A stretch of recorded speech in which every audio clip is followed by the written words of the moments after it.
Bom dia, pessoal. Sejam bem-vindos, bem-vindas aí à nossa reunião clínica da pediatria do CRT.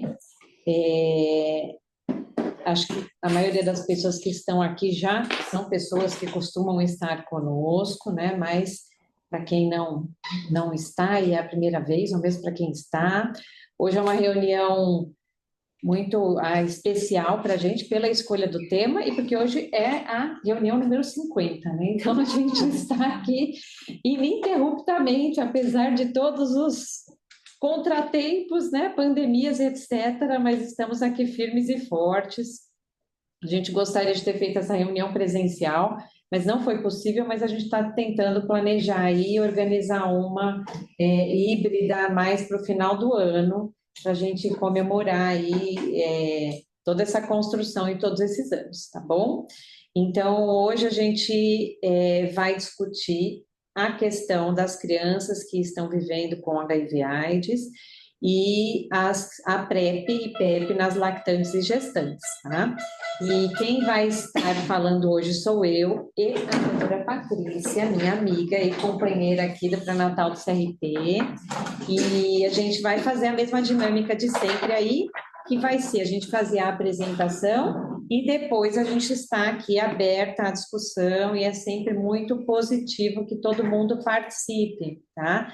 Enquanto eu estiver apresentando, eu não vou conseguir ver aqui o chat, mas aí, se vocês quiserem, também vão mandando pelo chat, que depois a gente vê aí no final das apresentações para estar respondendo, tá?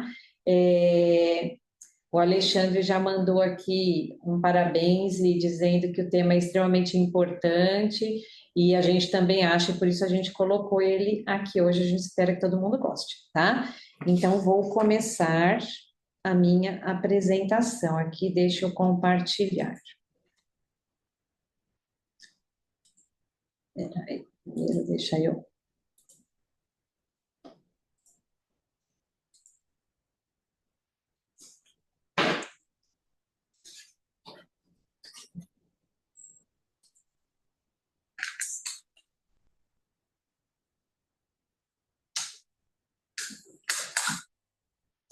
Só me falem se está no modo apresentação. Sim, Daniela. Então, tá bom. Passou para o próximo? Fala esse grupo. Sim. Pronto, que eu... Sim? Então tá bom. Então vamos lá. Bom, então o meu primeiro tema que ficou aí para mim são das crianças vivendo com HIV/AIDS. A gente começa a apresentação com esta figura que é do boletim epidemiológico, né? Que não é desse ano, mas que enfim é uma figura que nós infectopediatras adoramos mostrar em todas as nossas aulas e que muito nos orgulha aí de todo o trabalho, né, que foi feito em todos esses anos. E ele traz o número de casos de HIV/AIDS e a taxa de incidência de infecção pelo HIV por transmissão vertical do estado de São Paulo de 87 até 2023. E aí, o que a gente consegue observar aqui nesse gráfico? Desde as primeiras crianças descritas no nosso estado de São Paulo, foi em 1987 a primeira, a gente vê, então, uma elevação do número de casos. Deixa eu pegar aqui o apontadorzinho. A gente vê uma elevação do número de casos, né, de forma aí crescente, vertiginosa, até mais ou menos 1996, quando a gente tem o início aí das medidas de introdução do protocolo de prevenção da transmissão vertical do HIV, com o PACTG 076, introdução do AZT, e aí a cada medida que a gente foi introduzindo do protocolo, a gente consegue perceber uma queda importantíssima aí da taxa de transmissão vertical e do número de casos de transmissão vertical. Isso fez com que a gente tivesse uma redução enorme, então de mais de 60% nos últimos 10 anos, e muito mais do que isso se a gente for considerar lá desde o início das medidas. E a gente tem, de 87 até 2025, quase 7 mil casos de transmissão vertical, mas a gente vê como temos poucos casos atualmente. E aí, o que a gente para refletir? Todo mundo que está aqui para fora da curva, que são as crianças expostas, não infectadas pelo HIV, elas têm algumas questões, mas a gente sabe que elas estão bem, né? E conseguimos, então, fazer com que tantas crianças nascessem sem o vírus. Mas e quem está para dentro da curva, né? Quem realmente se infectou? Como é que está a situação destas crianças, desses adolescentes e jovens? Essa é uma figura do atual boletim epidemiológico aqui do estado, também mostrando o total de casos notificados de crianças infectadas pelo HIV com AIDS, com HIV ou com AIDS por transmissão vertical no estado, até 2025, e todo mundo que está em vermelho é AIDS, ou seja, olha a quantidade de crianças e adolescentes e jovens infectados que têm AIDS e a quantidade que vive apenas com HIV, né? Então, isso é uma situação muito grave e que a gente vê que quem realmente se infectou não ficou bem, né? E aí a gente pega essa tabela também do nosso último boletim epidemiológico. Eu fiz um recorte aqui dos 10 últimos anos, de 2016 para 25, até o de 25 ainda são dados parciais, mas a gente vê que, assim, teve ano aqui que 90% era notificação por AIDS, tem anos que é mais, tem anos que é menos, 70% de notificação como HIV, AIDS ou AIDS, e a gente ainda tem, olha, 2024, metade dos casos notificados foram notificados como AIDS já, né? Então, isso é um grande sinal de alerta, a gente vê em toda a série histórica, quase 89% dos casos de crianças do estado de São Paulo são notificados como AIDS. E isso não teve uma diminuição super expressiva, a gente ainda tem um número muito grande de crianças que são notificadas já direto como AIDS, ou seja, são crianças doentes, tá? Quando a gente pega essa outra figura do nosso boletim epidemiológico, que mostra a proporção de casos notificados por AIDS, também não é HIV, por transmissão vertical, por faixa etária, a gente vê aqui nessa penúltima coluna, que é de 2020 a 2025, cerca de 40% dos casos são notificados como AIDS, tendo até 4 anos. São crianças pequenas e que já estão com AIDS. Se a gente for considerar ainda a faixa etária de 5 a 9 anos, metade já é notificado como AIDS. E a gente vê que, historicamente, assim, mais de 70% dos casos notificados como AIDS são crianças pequenas, né, menores de 4 anos. Então, a gente fala que ter AIDS quando criança é sinônimo de falha no cuidado, porque a gente tem todas as possibilidades hoje de fazer com que uma pessoa que vive com HIV não evolua para AIDS, e a gente sabe que isso é a falha de cuidado, sim, em algum momento, desde todo esse processo que se inicia desde a gestação, tá? E a situação se torna ainda mais crítica quando a gente constata o caso de AIDS no óbito, porque a gente ainda tem criança morrendo de AIDS. Então, a taxa de letalidade de AIDS em menor de 13 anos no estado de São Paulo em 2024 foi 15,4%. É muita coisa, é muito alto, tá? Então, a gente vê que essas crianças que se infectam não estão bem.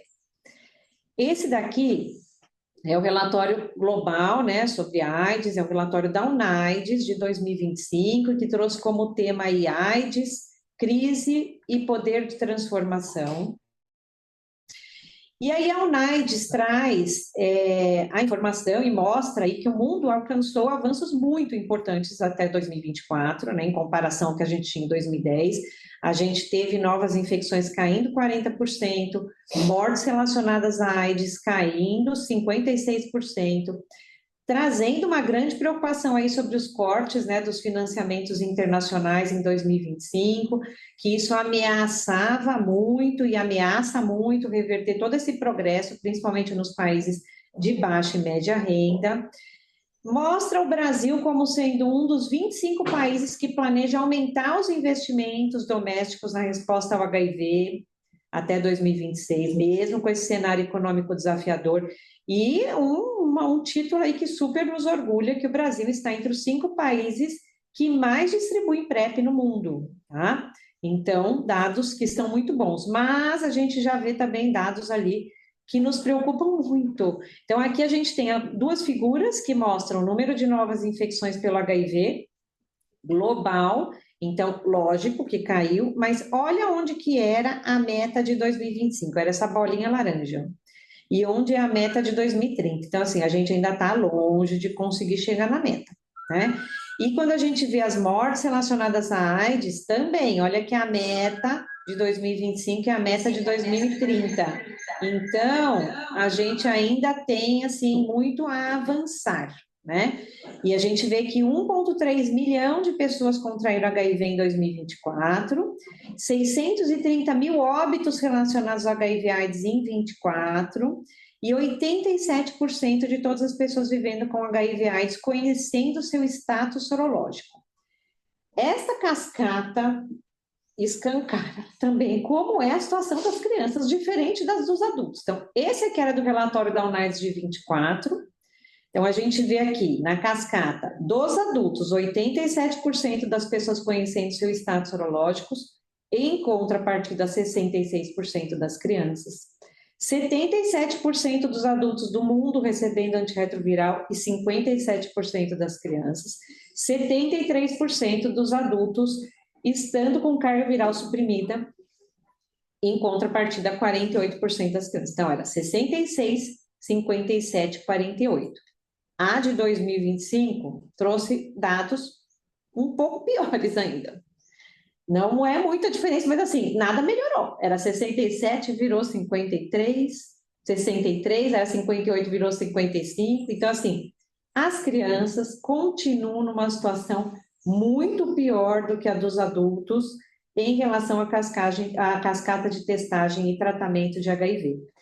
E essa figura é muito preocupante. Então, essa também é do relatório de 2023, mas mostra, então, a curva dos óbitos relacionados a HIV/AIDS e mostra que, em 2023, as crianças vivendo com HIV/AIDS representaram 12% de todos os óbitos relacionados a AIDS no mundo.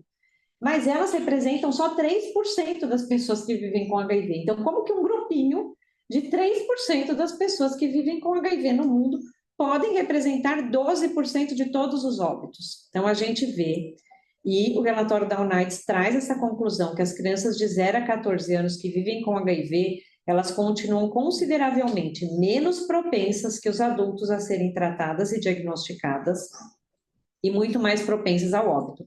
E a UNAIDS coloca que as crianças que vivem com HIV deveriam, sim, ser incluídas dentro das populações de mais alta vulnerabilidade, porque é um público que tem um impacto direto aí à qualidade de vida, as possibilidades terapêuticas, a sobrevida, numa história completamente diferente de quem é um adulto que vive com HIV, é uma criança que nunca teve a oportunidade de conhecer uma vida sem HIV, tá?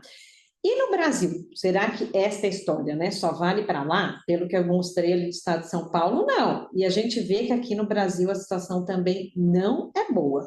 Essa é uma figura do relatório de monitoramento clínico do HIV de 2021, e a gente vê que a cascata das crianças, especialmente também aquelas lá que eu falei até 4 anos, é péssima. Ela é assim vergonhosa em relação às outras faixas etárias. A gente tinha 45% de crianças vinculadas e retidas, 40% de crianças, quer dizer, 45% de crianças vinculadas, 40% de crianças retidas e 23% só de crianças que tinham carga viral indetectável, muito baixo. Esse aqui são figuras do painel integrado de monitoramento do cuidado de HIV/AIDS agora de 25, então assim, mais recente, e a gente vê que a figura da proporção de pessoas, né, da população geral do Brasil é 82% em TARV, 15% em perda e em GAP, assim, um número muito, muito pequeno que nem foi contabilizado aqui. Olha das crianças menores de 13 anos. 68%, 15% em perda e 17% em gap. Então, uma cascata que se mantém muito pior que a dos adultos, tem estados que é pior ainda. Eu não querendo apontar outros estados, mas assim, querendo apontar que a situação das crianças é grave, né? A gente tem estados que a gente tem 45% de crianças em terapia antirretroviral, 50% de crianças em terapia antirretroviral, que é uma conduta que tem que ter 100% em terapia antirretroviral. E isso aqui não divide as crianças menores de 13 anos. Se a gente for pegar as menores de 4 anos, possivelmente a situação é pior ainda, né, do que isso aqui que a gente está se deparando. Quando a gente vê início de terapia antirretroviral, lembrando que as crianças, elas têm que ter o mesmo tempo de início de terapia antirretroviral, ou seja, imediato. Quando a gente vê aqui dos adultos, né, população geral, a gente vê que, olha, quase 70% ou quase 80% com pessoas iniciando terapia antirretroviral até 30 dias, 24%, ó, quase um quarto, iniciando no mesmo dia. Então, assim, a gente tem que melhorar, mas já estamos muito bem do que fomos. Olha as crianças. Olha quantas crianças conseguem iniciar até 30 dias de diagnóstico. E aqui o 26% já é até 6 meses de diagnóstico. Então, a gente não chega nem a 50% das crianças iniciando terapia antirretroviral até 6 meses de diagnóstico.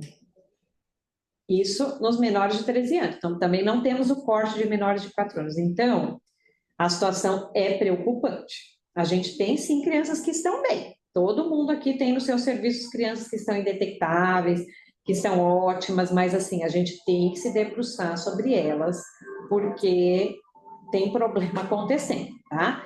Eu trouxe aqui alguns casos para a gente refletir como estão nossas crianças em transmissão vertical. São casos reais, nossos aqui do estado de São Paulo, e muitos do município, inclusive. Então, a gente tem aqui um parceiro, uma criança H, um parceiro que era HIV negativo, com uma gestante que teve um pré-natal de início tardio, um diagnóstico de HIV 59 dias antes do parto. E aí ela chegou com uma carga viral de 3.384, ou seja, não devia ser uma infecção recente agora, né? Porque ela não ia ter uma carga viral tão baixinha assim se fosse agora que ela se infectou. Mas ela começou a ser tratada imediatamente, 29 dias pré-parto ela tinha uma carga viral indetectável, ou seja, ela teve uma resposta até que muito pronta e rápida frente a esse diagnóstico, né, de tratamento, não conseguiu ficar indetectável, mas este bebezinho nasceu de 32 semanas. E aí, 32 semanas é uma idade bem complicada, porque já restringe muito as nossas possibilidades de profilaxia. É um bebê que nasceu com 1,750 kg e ele tinha uma carga viral ao nascer de 2.130, ou seja, era uma infecção intraútero. Ele já nasceu infectado, não pegou no parto, tá? E aí, o que aconteceu? Só podia tomar ZT nesse momento, porque ele era um prematuro, ok, mas este bebezinho teve alta, com 1,995 kg, sem coleta de carga viral de 14 dias, sem a mãe ser informada adequadamente sobre essa carga viral ao nascer, ou talvez nem tenha sido informada, não sei, mas enfim, ela não tinha essa informação. Foi orientado que ele tinha que tomar ZT 28 dias e era para ela própria procurar o SAI para ser agendada. Aí essa mãe demorou do dia 5 até o dia 25 para ir no SAI, chegou na primeira consulta do SAI, não levou resumo de alta, não levou a carga viral da maternidade, o sistema laudo não localizou esse bebê, que a gente sabe que é difícil, porque às vezes entra como recém-nascido, da fulana, às vezes RN, da fulana, às vezes RN, fulana. Então, assim, qualquer pequeno ajuste ali do sistema laudo, ele pode já não enxergar. E aí o SAI que fez, vamos colher outra carga viral, colheu. Só que 5 dias depois essa criança internou por bronquiolite e a carga viral era quanto? Olha isso, ela nasceu com 2,130, ela estava com 9.885.000 de carga. Foi notificada, introduzido antirretroviral. Depois de 8 dias, aí 9 dias de terapêutica, ela tinha 189.000 de carga, mas ela tinha um CD4 de 541. Isso coloca a criança como uma criança com AIDS avançada. Já. Essa criança da internação com bronquiolite, ela foi uma sucessão de desgraças lá, panstopênico, coranêmico, pneumocistose, múltiplas intercorrências, sepse e foi a óbito com 4 meses, ficou todo esse tempo internada e a criança foi a óbito. Então, a gente vê aqui um eixo de vulnerabilidade individual ou social, porque foi um pré-natal tardio, com diagnóstico tardio, mas a gente teve um eixo serviço aqui, falha programática grave, tá? Que aconteceu aqui para a gente ter esse desfecho, né? Então, a gente revisando aqui nosso protocolo bem resumidamente, o ideal é que a gente tenha diagnósticos antes da gestação, que a gente estimule toda pessoa, futura gestante, e sua parceria a fazer testagem, iniciar antirretroviral e já engravidar com carga viral indetectável. A gente tem estudos que mostram hoje que uma pessoa que engravida com carga viral indetectável se mantém assim na gestação inteira, não replica, não amamenta, ou seja, tudo está perfeito, a chance de transição vertical nesses estudos foi zero. Zero. A gente tem como falar que é zero, mas tem que estar nessa situação, tá? Que não é o que acontece na imensa maioria das vezes, testa na primeira consulta do pré-natal e aí já tem um período ali de convívio com HIV no intraútero, ela tem uma carga viral que ela pode demorar um pouco para indetectar.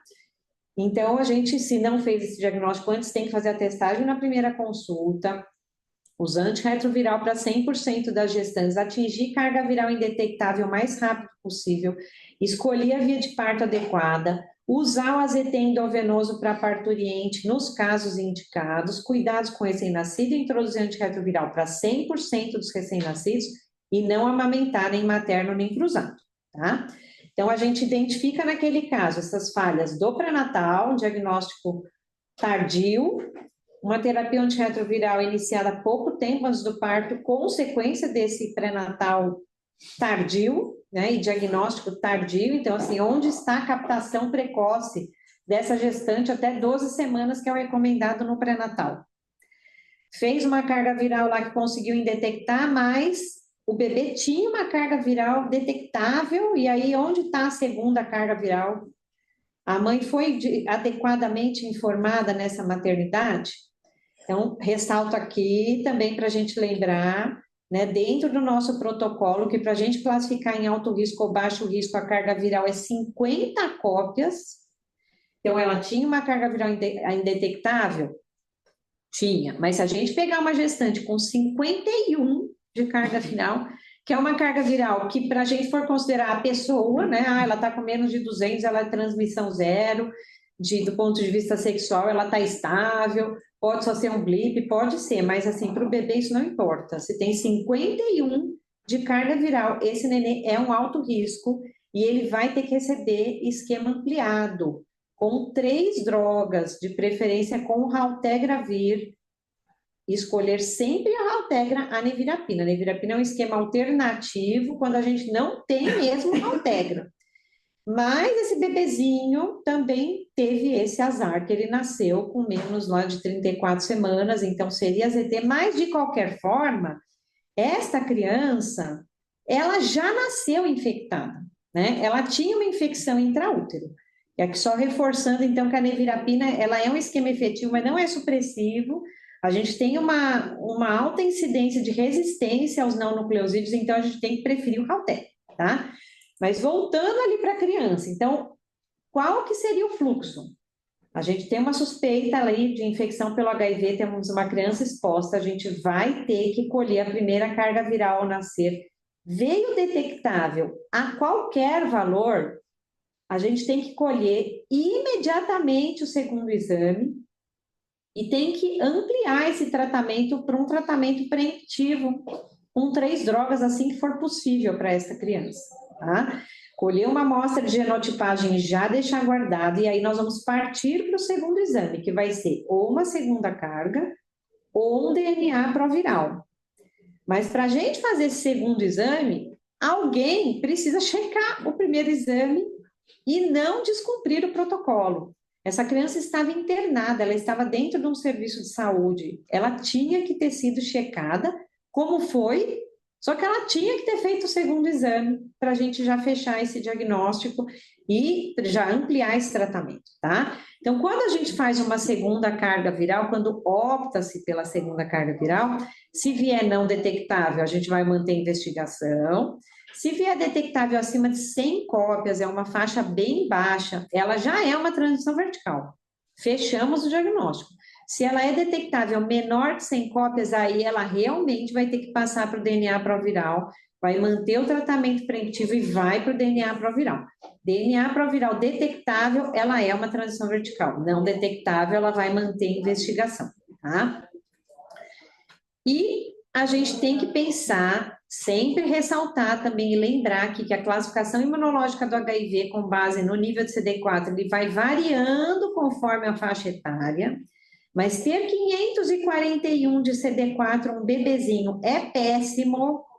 Não é igual um adulto, que 541 tá tudo bem, não. 541, olha, coloca essa criança como uma imunodeficiência grave. Então, ela é uma AIDS e uma AIDS avançada, já tendo tudo aquilo. Por quê? Ela preenchia também todos os caracteres de gravidade como um caráter de imunodeficiência grave também. Então, ela sempre ter em mente a tabelinha do CD4, ou uma colinha lá para vocês verem, e a tabelinha para a gente poder ver as doenças, sinais e sintomas indicativos de imunodeficiência em menores de 13 anos, que está no nosso PCDT. Então, foi uma sucessão de falhas aí nesse caso, então, tudo aquilo que a gente já listou do pré-natal.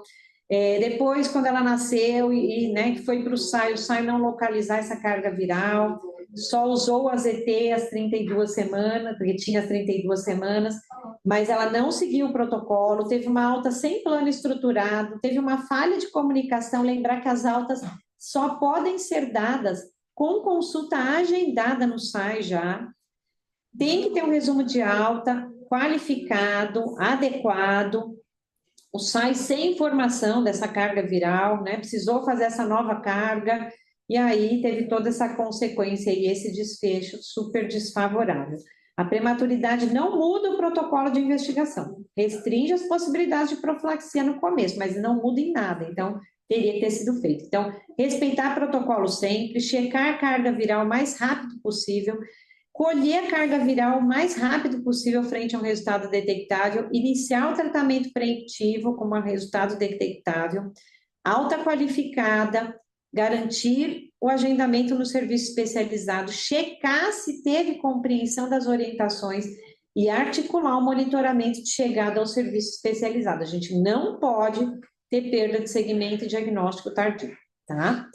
Caso número 2, então, um parceiro negativo, uma mãe que foi diagnosticada com HIV durante a gestação na Venezuela, não era uma mãe brasileira, tinha irmãos negativos, nasceu lá na Venezuela, ela não foi investigada, aí essa mãe faleceu, ai, olha, aqui tá errado, porque é 2000 não, tá certo, é 2015 que foi o diagnóstico da mãe, essa mãe faleceu em 2016, e aí ela faleceu. A criança foi investigada, segundo a família, com um teste rápido positivo e foi dito para a família, ou a família entendeu assim, que essa criança não tinha idade para ser investigada. E essa criança ficou sem investigação, veio para o Brasil em 2023 com a família, sendo cuidada pela avó, e ela foi matriculada na UBS. Ela chegou para a gente já na UBS, desnutrida, com diarreia intermitente. Segundo a avó, ela falava pouco. Era uma criança que estava sempre doente. Aonde está a investigação dessa criança? Uma criança que não tem mãe, que a mãe morreu, que veio da Venezuela. Alguém perguntou o que aconteceu com essa mãe? Como assim? O que aconteceu com essa criança? Ficou lá na UBS, fez várias consultas na UBS.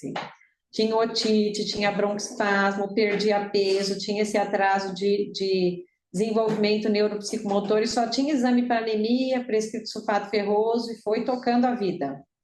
E aí, quando foi em fim de março, essa criança internou na UPA com um diagnóstico de pneumonia, impetigo, desnutrição, diarreia crônica, tinha uma anemia, uma neutropenia, uma candidíase oral extensa, hepatite, atraso de desenvolvimento. Olha, era uma AIDS escarrada na nossa cara, e essa criança ainda demorou 6 dias para fazer um exame de HIV, dentro do serviço de saúde.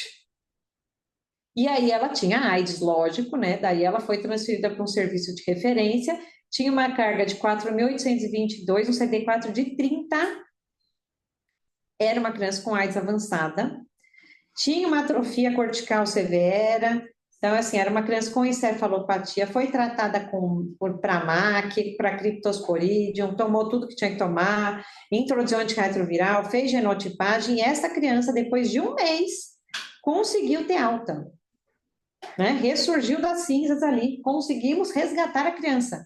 Mas, depois de 7 dias, esta criança entra no PS com quadro de febre, choca em 2 horas por uma sepse e vai a óbito, horas depois de chegada no PS. Então, assim, falhas do caso, porque a gente aqui no estado se debruça por cada caso que chega para a gente, para ver aonde foi o problema, para que esse problema não se repita. Então, o que aconteceu? Não tinha dados da gestação, mas tinha uma vulnerabilidade social enorme, era uma criança sem mãe, não tinha uma informação clara, não tinha uma rede de apoio, mas alguém perguntou o que aconteceu com essa mãe. A família sabia que ela tinha morrido de AIDS, sabia que tinha morrido de HIV, né? Então, não teve nenhuma conduta ali no nascimento, uma desarticulação total, né, de assistência. Estava em outro país, mas tudo bem, mas depois ela chegou para o nosso país. Chegou aqui, né? E aí tem dados clínicos não valorizados nas consultas pediátricas, diagnóstico só depois de vários problemas ali, foi a óbito.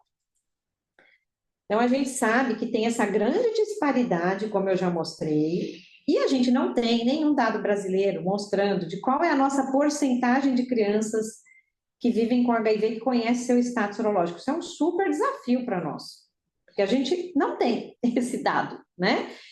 E aí, aonde estão essas crianças não diagnosticadas como era essa? Como a gente detecta ela na população? Quantas essas crianças são? Criança não participa de ação de testagem. Uma criança vai lá no metrô se testar, né? A gente não tem isso aqui, né? Então, como que a gente vai descobrir essas crianças? Em países de alta prevalência, a gente tem até testagem em escola, serviço de puericultura, de vacinação, testagem universal em todas as internações. Internou com pneumonia, vai ser testado. Internou com meningite, vai ser testado.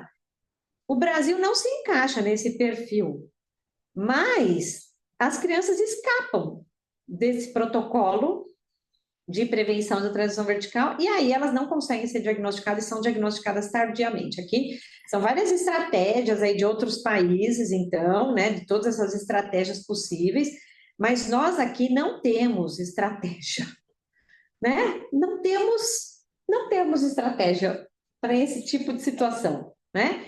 E aí as testagens desses tipos de crianças, elas se concentram nos ambulatórios especializados ou no ambiente hospitalar, ou seja, as crianças já estão doentes.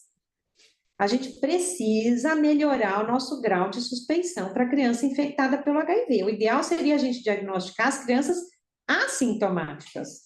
E a gente tem que encontrar um modelo ideal aqui, equilibrando entre testar, diagnosticar e tratar estas crianças. Esse aqui é a tradução de uma tabelinha da UNAIDS, falando, né, quais são as barreiras. E a gente sabe que a gente tem muitas aqui, baixa percepção de risco dessas crianças, porque a gente não fica achando que uma criança que tem otite toda hora, que está com febre de vez em quando, pode ser uma criança com HIV. Afinal de contas, aquela família tem uma cara tão normal, como a gente vai suspeitar disso? É isso que as pessoas ainda pensam, né? A gente tem dinâmicas familiares complicadas, a gente tem dificuldade de aceitar o próprio diagnóstico e de trazer a criança para se testar, tem problemas graves de atitude dos profissionais da saúde. A gente não tem uma diretriz clara sobre isso aqui, né? Tem limitações para fazer, tem medo da morte da criança, de revelar o diagnóstico, de sofrimento, de estigma, de culpa dos pais, de um monte de coisa. Isso tudo leva a gente a ter diagnósticos tardios, né? Então, assim, a gente precisa ultrapassar essas barreiras, precisa criar estratégias de pensar como a gente vai diagnosticar isso, porque esses diagnósticos tardios encaixam essas crianças automaticamente numa AIDS avançada. Qualquer criança menor de 5 anos com diagnóstico de infecção pelo HIV que não esteja em tratamento, pode ser uma perda de segmento, ou pode ser um diagnóstico que acabou de fazer, ela é considerada uma AIDS avançada. Isso é diagnóstico, a definição de AIDS avançada, tá? Então, tem lá o nível de CD4, tem estágio 3 ou 4, mas simplesmente por ela estar sem tratamento, ela é uma AIDS avançada. E a gente também tem as crianças que chegam com HIV que estão gravemente doentes também, são uma AIDS avançada. E a AIDS avançada num adulto, ela é diferente do que a AIDS avançada numa criança. As crianças progridem muito rápido e tem uma mortalidade muito alta e tem uma apresentação diferente. Elas podem ter muito mais pneumonias, especialmente as pneumonias bacterianas e a sepse. Criança não é um adulto grande, não é um adulto pequeno, né? Olha aqui, a gente vê nessa publicação, olha aqui a comparação de quanto morre de sepse um adulto, quanto morre de sepse uma criança. 20 a 36% de crianças. De pneumonia, os adultos 6, as crianças 28% morrendo de pneumonia. Então, assim, é diferente. E a gente ainda não tem diretrizes nacionais específicas para AIDS avançada nas crianças. Está em discussão. Se Deus quiser, logo sai, mas nós não temos um circuito rápido de AIDS avançada para criança. E a gente encaixar as nossas crianças no circuito rápido de AIDS avançada de adulto é complicado, porque lá está o quê? Criptococose, histoplasmose, a gente não tem essas causas de óbito para criança como a gente tem nos adultos, tá? Mas, apesar da gente não ter um guia nacional nosso, a gente tem guias da OMS trazendo essas maiores causas aí de mortalidade, ressaltando muitas infecções bacterianas severas, tá? E a gente tem essa publicação da UNAIDS de 2020, que é um pacote de cuidados de crianças e adolescentes com AIDS avançada. Então, é o Stop AIDS, que é o screening, então a gente diagnosticar, prevenir, otimizar, tratar, tentar otimizar ao máximo. E também a gente tem que ficar muito atento com essa mortalidade após alta, com esse caso que eu mostrei para vocês. Olha aqui a porcentagem de possibilidade de estimativa de mortalidade pós-alta de uma criança que vive com HIV. É muito alta, gente. Então, a gente fala que uma criança que vive com HIV/AIDS, se ela está ambulatorial, isso aqui é uma figurinha da UNAIDS também, ela é uma criança considerada estável. Se ela é interna, ela é uma criança que está muito doente. Mas se ela está de alta, ela não pode ser considerada uma criança estável.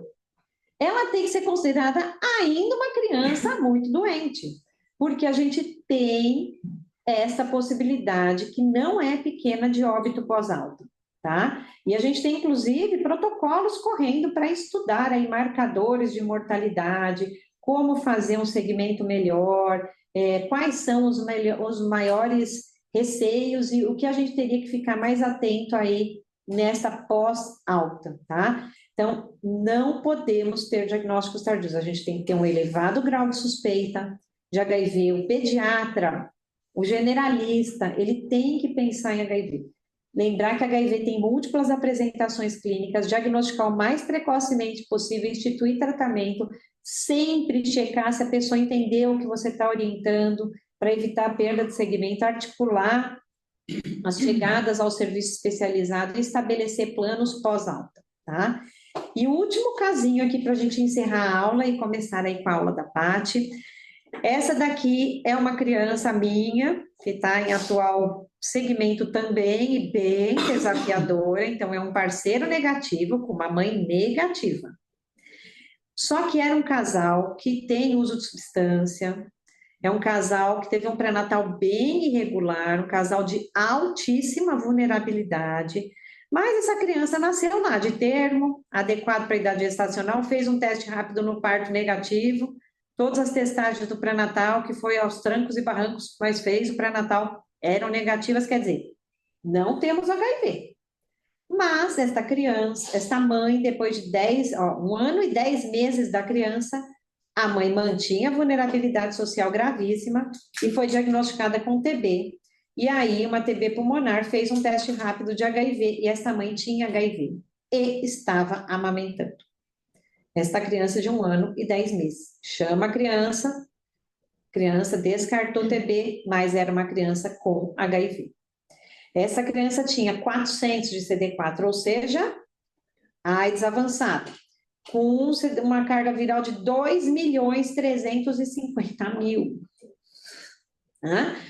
E aí, essa criança tinha lá também consultas na UBS, com sinais de adoecimento, mas também ninguém tinha visto. Talvez a gente pudesse ter diagnosticado essa criança antes, né? E aí tem uma adesão irregular, várias discussões sobre guarda, a guarda está com a avó, mas a avó também não dá conta, porque a mãe aparece e aí leva essa criança para a rua, desaparece por vários dias, uma criança que tratou ILTB, iniciou antirretroviral e, ó, respondeu muito bem, de 2.350.000, ela foi para 350 cópias, mas 3 meses depois, 2.700.000 cópias, ou seja, não está tomando, né? Então, é uma criança que tem falta de adesão, tem uma situação de área livre toda hora, assim, é um caso muito complexo e é uma transmissão por aleitamento materno, tá? Uma pessoa que está negativa no parto não é sinal de tranquilidade, gente. É bom, mas isso não é sinal de tranquilidade. A gente tem que avaliar a vulnerabilidade, tem que orientar sobre prevenção da infecção pelo HIV no pós-parto, tem que orientar o uso de preservativo, porque se infecta durante a amamentação, a mãe, a chance dessa criança infectar é enorme, é um risco altíssimo para essa criança. E aí a gente vai interromper a amamentação, vai ver, vai introduzir PEP, não vai, mas daqui nem dá para introduzir PEP, porque ela já estava infectada, né? Mas existe possibilidade de PrEP para puérperas com alta ou baixa vulnerabilidade para todo mundo que quiser tomar. Gestantes negativas em relações soro diferentes, elas podem realizar segmento no serviço especializado.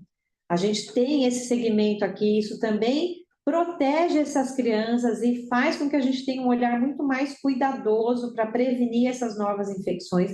Lembrar que o pré-natal do parceiro existe oficialmente, não é uma invenção da nossa cabeça. Olha, tem até um guia do pré-natal do homem aqui, do parceiro, do Ministério da Saúde, e lá está escrito que ele tem que ser testado, ele precisa ser testado, tá? E eu vou acabar a aula com essa tabela que eu também sempre gosto de mostrar, e com muita tristeza ela está só aumentando. Cada vez que eu peço aqui para a vigilância do CRT, me dá uma versão atualizada, ela está aumentando, que são os casos notificados de HIV/AIDS após 2019 por transmissão vertical amamentação, tá? Então, eles, com muito cuidado, separam os casos de transmissão vertical que são diagnosticados nessa investigação que a gente faz, o que é por amamentação e o que não é. E a gente teve, olha, que em 2024, 15,4% dos nossos casos de transmissão vertical do estado de São Paulo foi transmissão por amamentação de pessoas que se infectaram durante a amamentação. E se a gente for ver aqui, ó, de 19 até 2025, quase 20% dos nossos casos são por amamentação, são casos evitáveis, gente. Se esta mulher tivesse feito, né, alguma medida de prevenção PrEP, seriam casos evitáveis, tá? Então, a gente tem que ficar muito atento a isso. E a gente espera aí que no futuro a gente tenha cada vez mais crianças expostas não infectadas, essa figura aqui da UNAIDS, mas que já está bem maior, porque essa figura é de 2022, que foi a última que eles publicaram, mas a gente já tinha cerca de 16 milhões de crianças expostas não infectadas pelo HIV, e a gente quer que esse número seja cada vez maior e cada vez menor aqui, e quem sabe um dia a gente consiga zerar, né, essa transmissão vertical e essas crianças que nascem com HIV, aí trazendo futuros saudáveis para quem vive com HIV também, né? Esses dados todos impõem aí ao sistema e aos profissionais de saúde que a gente precisa ter um olhar diferenciado para essas crianças que vivem com HIV. A situação não é boa. A gente precisa melhorar muito aí o nosso mapeamento, ter pesquisas, políticas de saúde para garantir pleno desenvolvimento de todas as crianças, assim como todas que a gente fala que é todas as pessoas que vivem com HIV, mas as crianças também são as pessoas. Então, elas também têm que ter direito aí a ter boa qualidade de vida e que a gente possa aí cada vez ter mais e mais aí comemorações como essa, né, da eliminação da transmissão vertical, mas as que vivem com HIV, que estão ali dentro da curva, né, que possam também ter segmentos e desfechos aí cada vez mais favoráveis. É isso, gente. Então, eu encerro aqui a minha parte. E agora vamos para a Paty. Olha, então, depois A gente vai fazer as discussões, né? A Paty vai estar aqui na mesma máquina que a gente, então com o mesmo note que a gente. Então depois a gente vê aqui no, no chat aqui o que que a gente tem para fazer as discussões, tá? Então, vou compartilhar aqui a apresentação da Paty, já para já deixar certinho. Espera aí. Ó, antes de eu compartilhar, queria agradecer enormemente a Paty por estar aqui, que é super, super nossa parceira há uns anos, aí a gente está trabalhando super junto, o pré-natal com a pediatria do CRT, sim, né? E o meu sonho é que um dia a gente tenha uma unidade de saúde materna e infantil, porque na verdade é tudo a mesma coisa, é uma continuação do cuidado, né? E a gente tem trabalhado para isso. Então, estou muito feliz que você está aqui hoje, Paty. Eu também. Muito feliz que você está aqui na nossa reunião. Então, a doutora Patrícia Hadi Miller, ela é médica infectologista e mestre em ciências pela Unifesp.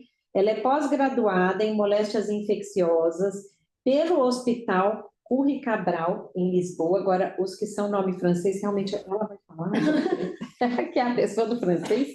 Ela tem especialização em PrEP sob demanda pelo hospital lá de Paris, que ela vai falar qual é. E ela é pesquisadora aqui da Casa da Pesquisa, do CRT, e médica infectologista do grupo de pré-natal do CRT. Com muito orgulho, né? Recebemos a Paty aqui para falar de PrEP em pessoas gestantes e lactantes. Então, é com você, Paty. Você compartilha aqui? Já que eu compartilho. Trocamos de cadeira. Deixa eu compartilhar já. Ô, Daí, dá uma sinalizada aí para a gente se está indo, se está compartilhado. Deixa eu ver como de Tá câmera. funcionando, sim. Então é isso. Então, primeiramente, bom dia. Eu agradeço demais a Dani por esse convite. A gente trabalha junto aqui, a gente tem mais de 3 anos na equipe de pré-natal e realmente, assim, é uma equipe dos sonhos, porque é uma equipe que realmente funciona, cada um na sua função, mas às vezes fazendo a função do outro também, aprendendo sempre, todo mundo com o mesmo objetivo, que é focar no cuidado, a gestante, o bebê, cuidados aí relacionados à transmissão vertical. E eu fico muito feliz, Dani, porque esse é um assunto que eu adoro falar, que é de prevenção, né? Quando o leite está derramado, as coisas ficam mais complicadas e é tão bom quando a gente pode fazer alguma coisa para minimizar tudo isso. E a ideia aqui é somar forças, né? Saiu uma nota técnica do Ministério da Saúde, que era direcionada principalmente a outras pessoas nesse cuidado, para a gente somar forças realmente nessa prevenção, porque afinal quem está ali, né, Dani, no cuidado do dia a dia, são ginecologistas, são obstetras, e essa nota técnica fala muito sobre isso. Então, sem mais blá, blá, blá, vamos lá, para a gente poder discutir mais. Quando eu coloquei o título dessa aula, né, eu coloquei como gestando cuidado compartilhado, porque é justamente a gente participar dessa gestação e para minimizar realmente o risco de transmissão vertical. Aqui sim. Então, essa aula vai ter algumas partes, em resumo é isso, né? Primeiro, por que a gente está falando de tudo isso, e a Dani já adiantou bastante essa introdução. A grande virada conceitual, porque não é mais somente sobre indetectável e não transmissível, mas a gente está aqui frente a um novo paradigma, né, preventivo. Falar um pouquinho sobre PrEP na gestação e lactação, segundo a ciência, individualizando cada pessoa. Falar um pouco dessa nota técnica que eu acabei de introduzir, que é a nota técnica do ano passado, sobre implicações práticas do que eu vou falar aqui, e os desafios do futuro em relação a essa questão da PrEP. Quando a gente olha aqui, onde que é o apontador, Dani? Isso.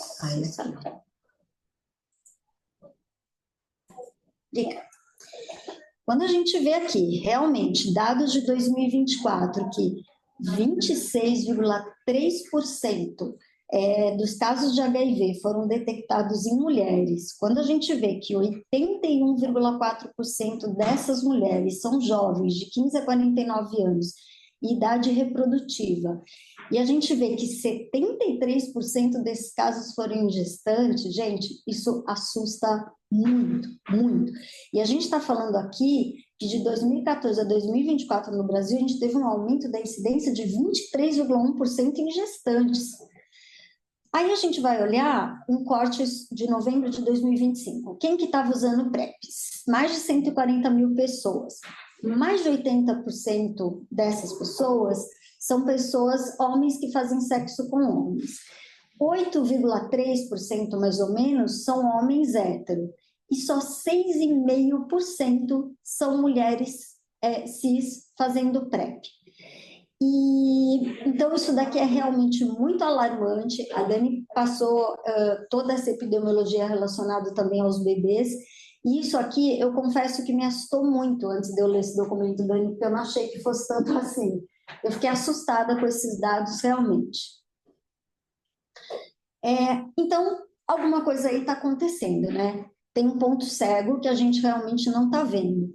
Aqui no ambulatório de pré-natal, a gente recebe gestantes que vivem com HIV, a gente recebe também gestantes parceiras com parcerias sorodiscordantes, né? Então, a gestante, ela não vive com HIV e ela vive numa parceria que vive com HIV. Essa parte aqui que a gente enxerga é aquela parte que, de certa forma, a gente já está vendo ali a situação. Então, a gente já tem uma situação e a gente vai ver o que a gente pode fazer com aquela situação.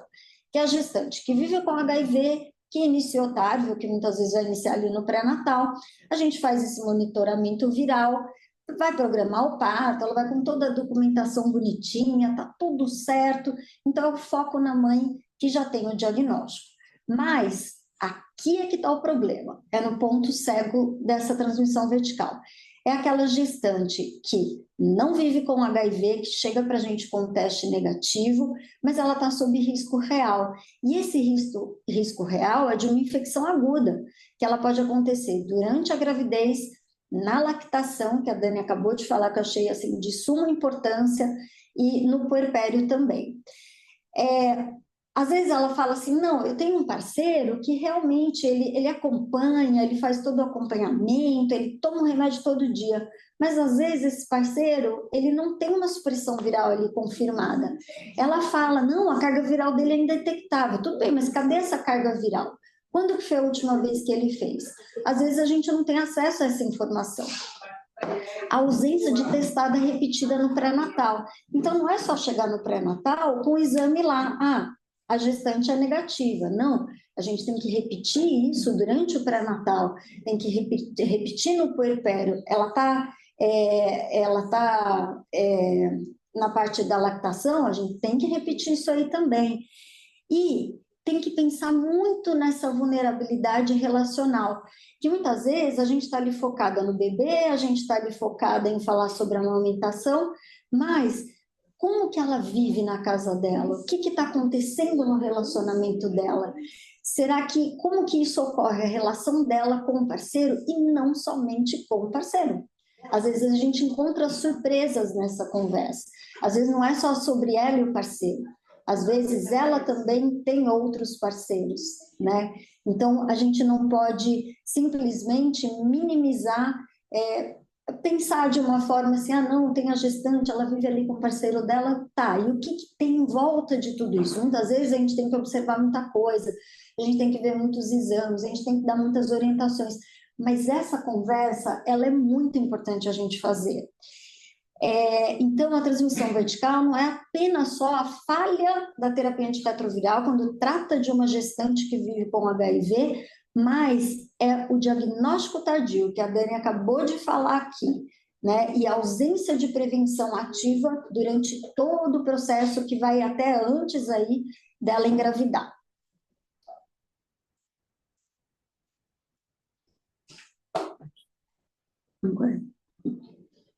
Então, esse teste eu coloquei aqui, que ele pode ser um teste de HIV, ele pode ser um teste de gravidez, mas fato é que a gente está falhando. Para a gente ter aquela estatística, a gente está falhando. Alguma coisa está acontecendo, não é possível. Então, se a gente tem uma gestante negativa que Foi esse casinho que a Dani passou agora até no final. O parceiro, mas no caso não estava com a terapia antirretroviral, mas eu recebo muito aqui no pré-natal. O parceiro em terapia antirretroviral, mas sem uma carga viral recente. Sem oferta de PrEP no pré-natal.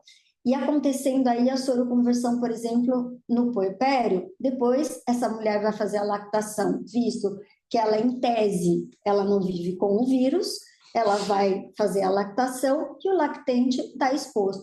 Então, essa é uma história que se repete todos os dias no pré-natal do Brasil. Isso acontece no consultório, na clínica privada, isso acontece também em serviços públicos de saúde. Então, a transmissão da prevenção vertical ela não começa no parto. É fácil quando a gente está ali frente à gestante que vive com HIV. É antes do diagnóstico. Quando a gente vê aquela porcentagem de infecções, novos casos de HIV, né, incidência de HIV, em tanta mulher em idade reprodutiva, poxa, essas mulheres um dia elas estiveram no consultório ali de um ginecologista, tem que falar que PrEP existe. Muitas vezes a pessoa não sabe que isso existe, ou acha que isso é coisa mais de outras populações, como homens que fazem sexo com homens, que realmente a maioria das pessoas que está buscando PrEP, né? Mais de 80%. Essa prevenção, ela também começa no pré-natal, que é o que a gente está falando, e naquela conversa que não está acontecendo. Não é possível, isso não está acontecendo. Então, a grande virada conceitual é a gente prevenir onde a gente não está prevenindo. Parece uma questão óbvia, mas não é tão óbvio assim. Então, antes era mais aquele foco na gestante HIV positiva e agora é naquela negativa sob o risco de soro converter. E a gente tem muita coisa para oferecer. A gente tem a PrEP, a gente tem a prevenção combinada, que tudo aquilo do Ministério da Saúde, a gente sabe que se a gestante ela tiver ISTs, ela fica muito mais vulnerável a ela adquirir o vírus do HIV.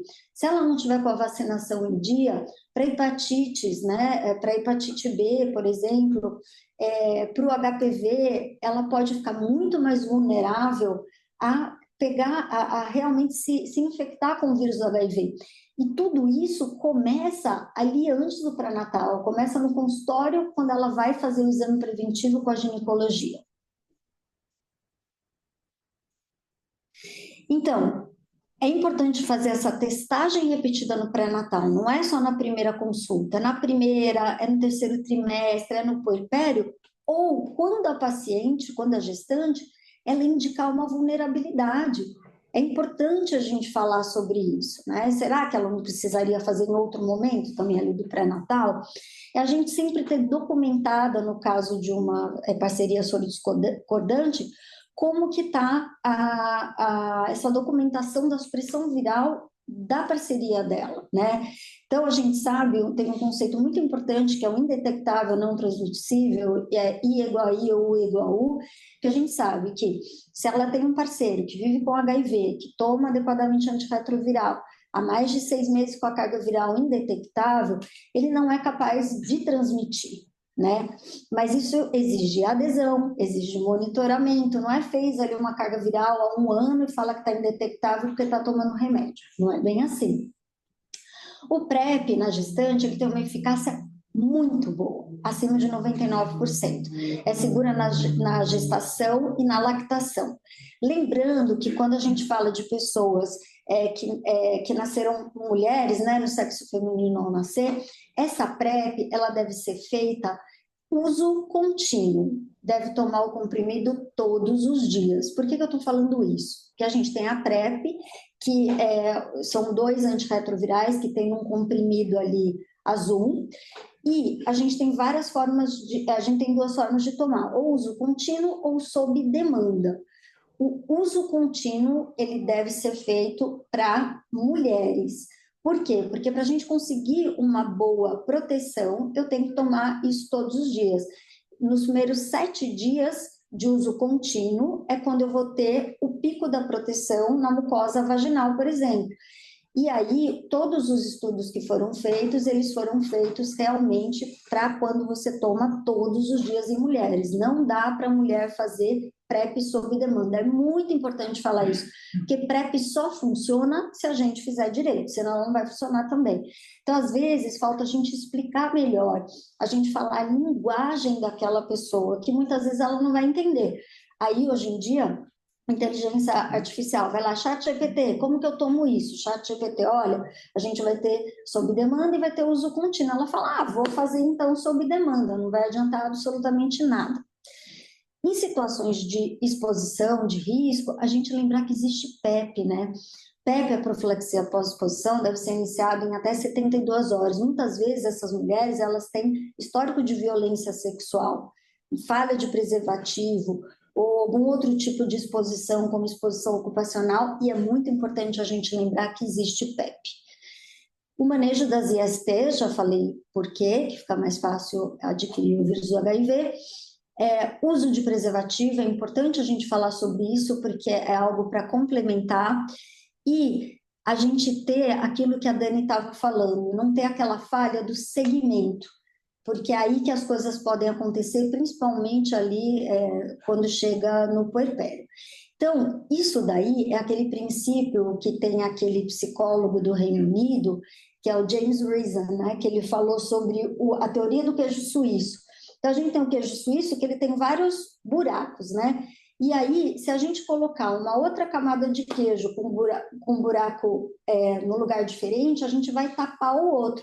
Então, para a gente ter um problema realmente aqui, um furo na proteção, a gente tem que ter falhado em várias situações. Então, quanto mais a gente puder oferecer para essa pessoa, menor o risco que ela vai ter. E por que na gestação a gente tem um período de risco aumentado? Por causa de fatores biológicos, né? Principalmente alterações imunológicas da gestação, uma maior exposição e susceptibilidade de mucosas, pela ectopia cervical fisiológica também, que aumenta a vulnerabilidade. Fatores comportamentais e sociais também. A retomada ou intensificação da vida sexual, uma menor percepção de risco pelo casal, menor uso de preservativos às vezes, a vulnerabilidade relacional e violência de gênero, isso acontece muito, e ocorre uma dificuldade de negociação sexual, principalmente relacionada ao uso de preservativo. Quando ocorre uma infecção aguda materna, esse é o problema, é o pico ali da carga viral, porque a gente pode ter uma carga viral na infecção aguda chegando a 10 a sexta, 10 a sétima, exponencial. Ela pode estar naquele momento de janela diagnóstica, por isso que é muito importante a gente conversar, saber o que acontece aí por trás dos bastidores, para ver se a gente espera, quanto tempo que a gente espera até fazer o próximo teste. Por quê? A gente tem um impacto na transmissão vertical, numa infecção aguda, de mais de 40%. Isso é muito, né, Dani? É um absurdo, um absurdo. E aí, o que as evidências dizem hoje sobre o PrEP? Então, quem deve receber o PrEP? O parceiro a pessoa que é HIV negativa, mas que tem o parceiro que é positivo e que não está em supressão viral. Será que ele está tomando direito? Não sei, parece que está em supressão viral, mas eu estou vendo que ele não está tomando todo dia.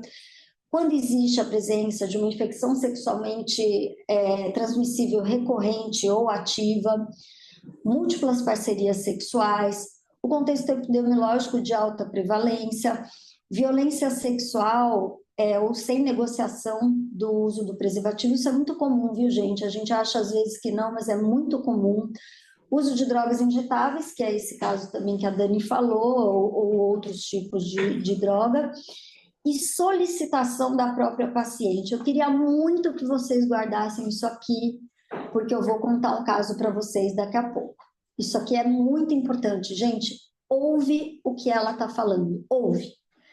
Mas eu queria tomar PrEP. Mas meu parceiro tem a carga viral indetectável. Tá, mas eu quero usar PrEP. Me dá aí a carga viral do seu parceiro. Nossa, realmente indetectável. Ele toma, mas eu quero tomar. vamos ouvir e entender por que ela quer tomar. Eu tenho um casinho aqui para contar para vocês daqui a pouco. Então, quem deve receber a PrEP, segundo essa nota técnica que eu recomendo que vocês leiam. Todos essa nota técnica, ela é curtinha, mas extremamente esclarecedora em termos epidemiológicos e também sobre esse novo olhar aí do ginecologista e do obstetra. Então, parceria com pessoa vivendo com HIV, com a carga viral acima de 200 cópias, uso repetido de PEP, que indica um pouco exposições mais vulneráveis, né? Relações sexuais frequentes sem uso de preservativo, histórico recente de ST, compartilhar insumos para drogas, contextos de chemissex. Eu não sei se vocês estão habituados com esse termo, né? Mas é o uso de substâncias durante o sexo e isso reduz a percepção de risco também e diminui o uso de preservativo. A solicitação espontânea da paciente, gente, escuta isso aqui, isso é muito importante. E quem pode prescrever? Ginecologistas, obstetras, médicos de família, enfermeiros, farmacêuticos atuantes no SUS, conforme o PCDT atual, que depois eu vou mostrar a carinha desse PCDT para vocês também procurarem, porque é muito importante lê-lo para ver todos os passos, está tudo super bem explicado, né? E é importante dizer que a PrEP, ela pode ser prescrita dentro da rede privada também, para que essas gestantes, inclusive, peguem um serviço público. Então, não só, às vezes é um erro, né, Dani, que às vezes as pessoas não têm essa familiaridade, Não pode. acham que porque está na rede privada não pode procurar o PrEP. Sim, pode procurar, vai ser fornecido igualmente no setor público, depois eu vou explicar para vocês. E a segurança sobre tudo isso? Será que PrEP faz mal para o bebê? Faz mal? Como que isso acontece? Então, múltiplos estudos observacionais e dados de registro não demonstram aumento consistente de malformações com o uso do tenofovir e entristabina, que é as moléculas que estão na PrEP. A toxicidade neonatal, a ausência de sinal consistente de toxicidade clínica relevante ao recém-nascido exposto pelas mesmas moléculas. Impacto ósseo fetal, discretas alterações densitométricas descritas em alguns estudos, mas sem tradução clínica relevante, nada relacionado efetivamente ao uso da PrEP. E função renal materna, porque a PrEP, uma das coisas que pode acontecer é alterar a função renal. Então, o monitoramento da creatinina é recomendado, principalmente em mulheres com fatores de risco para nefrotoxicidade. Então, é o equilíbrio, né, do risco. É muito importante, a gente sabe que também no leite, menos de 1% da dose pediátrica aí da PrEP. O puerpério deve ter a profundidade também que merece. Então, não é só quando a pessoa está gestando, né? É onde a prevenção muitas vezes falha silenciosamente, principalmente pela perda do segmento. E é uma época que a gente tem que pensar, né, que existe muita vulnerabilidade da imunidade mesmo, mas também da relação dela dentro de casa, com a parceria dela. Então, a retomada precoce, muitas vezes, ela força uma barra ali, ela acaba sendo a retomada sexual um pouco mais precoce. A perda do segmento, né, ela tem alta ali da maternidade, às vezes não volta, a gente quebra o vínculo, não fala mais sobre isso, e aí ela vai amamentar, por exemplo. A vulnerabilidade relacional, que é isso, e dados epidemiológicos confirmam a elevação do risco de aquisição do HIV no pós-parto imediato e também aí no puerpério. Então, os estudos que sustentam essa indicação, são vários estudos que sustentam. Então, tem o Partners PrEP, né, que ele falava sobre casais sorodiferentes, heteroafetivos, e aí mostrando que quando a carga viral era indetectável, aquele conceito do E igual a U, com mais 6 meses de uso de antirretroviral, que é impossível ocorrer essa transmissão. Teve esse HPTN 084, que é sobre o cabotegravir, que é um outro tipo de antirretroviral, de PrEP, que é feito por via intramuscular, na região glútea. Ele agora até no CROI, o CROI é um congresso que ele é específico para HIV, né? Ele é bastante científico, Tem vários estudos ali que são mostrados de forma preventiva também. O CROI, ele tem alguns estudos que estão sendo feitos, eu ainda vou falar sobre isso aqui, e só que ele está mostrando uma segurança na lactação também, mas ainda faltam dados para implementação no mundo real. Então, atualmente, quando eu falar de PrEP, eu estou falando do comprimidinho ali, que é do tenofovir, desoproxila, junto com a entristabina. Então, esse cabotegravir, se vocês ouvirem, injetável, se alguém perguntar, no momento ainda não existe uma aplicação no mundo real, embora tenham estudos. Então, existem vários estudos aí. E agora, o que está acontecendo em relação a essa nossa nova nota técnica? O obstetra finalmente entrou no jogo. Qual que é o jogo? Ele vestiu a camisa da prevenção do HIV. Então, a gente está pedindo ajuda de todos os obstetras, ginecologistas, sabe? Vocês também são porta-vozes disso, passar para eles esses documentos para mostrar como eles podem contribuir também para essa prevenção. Porque uma coisa é chegar lá no meu consultório depois que a pessoa já se infectou. Então, quem vai estar nesse bastidor realmente são efetivamente também os ginecologistas e obstetras. O que essa nota fala na prática, né? Ela legitima o papel do ginecologista obstetra na prescrição da PrEP, desloca a PrEP do serviço especializado para o pré-natal. Então, quando a gente fala da procura pela PrEP, geralmente a gente está falando de um serviço muito especializado, mas isso já pode acontecer como qualquer cuidado no pré-natal. A gente no pré-natal vai falar de vacinação, a gente vai verificar ali, vai fazer o exame clínico da gestante, vai auscultar, vai verificar batimento fetal, tudo, só que a gente também tem que ter como cuidado o PrEP no pré-natal. Reforçar a PrEP como componente de um cuidado reprodutivo mesmo, ampliar o protagonismo do obstetra na prevenção do HIV, normalizar a PrEP na gestação e na lactação como uma estratégia segura, baseada cientificamente, com embasamento científico, e fortalecer a prevenção combinada com uma abordagem padrão em mulheres cis, principalmente. Então, aquela história do queijo suíço. Então, a PrEP, por essa nota técnica, entra ali no pré-natal, colocando os ginecologistas, obstetras e todo mundo que faz o cuidado da gestante como protagonista nessa história. Essa é a carinha aí do nosso PCDT de profilaxia, né, da PrEP. Então, isso é super acessível. Se vocês colocarem ali na internet, PCDT, PrEP, Ministério da Saúde, já vai aparecer para baixar. Ele vai falar direitinho, fazer avaliação de quando usar, vai dar passo a passo que exames pedir, que são basicamente, tem que ter teste de HIV, tá, gente? Porque justamente só pode dar para pessoas que não vivem com HIV. Perguntar também, né, sobre risco, porque a gente pode estar naquela janela de ainda não detecção, então é super importante a gente falar sobre isso. Testagem, então, avaliar a história clínica de algum problema importante ósseo, porque se essa pessoa já teve fratura óssea patológica, por exemplo, aí a gente avaliar, né, se tudo bem, a gente dá a PrEP, que pode ter como evento adverso ali, ter alteração óssea, isso a longo prazo. A gente avalia a função renal, função hepática, as ISTs, vacinas. Então, basicamente é isso. Aí a gente, tendo tudo isso ok, a gente faz a primeira dispensa.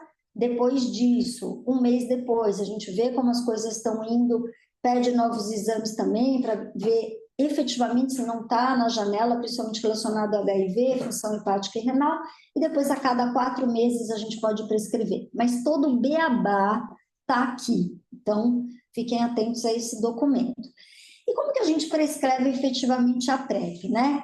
Então, essas letrinhas pequenas aqui não é para vocês lerem, não, era só para eu localizar na internet quando vocês colocarem ali, ó, no Google, Ciclone Formulários. Né? O Ciclone, ele faz todo um gerenciamento, são documentos públicos relacionados à parte de tratamento, de prevenção. Então, a gente tem do HIV, a gente tem de hepatite, então, relacionado à parte de HIV, a gente vai ter toda essa parte, e aqui embaixo, onde está até com uma moldura em vermelho, a gente vai ter tudo relacionado à PrEP. Então, a gente tem aqui, a pessoa pode digitar ali no sistema, ele já vai dando as opções, tem o digitável e tem o impresso também que pode ser feito. Como que é a carinha dele aqui? Então, primeira coisa, para fazer a primeira dispensa pelo SUS, então, repetindo, não importa se essa pessoa vem do serviço privado ou de um serviço público. Eu vou lá, eu entro nesse Ciclone, eu baixo esse documento ali, que eu posso digitar na tela, ou posso também imprimir e fazer à mão.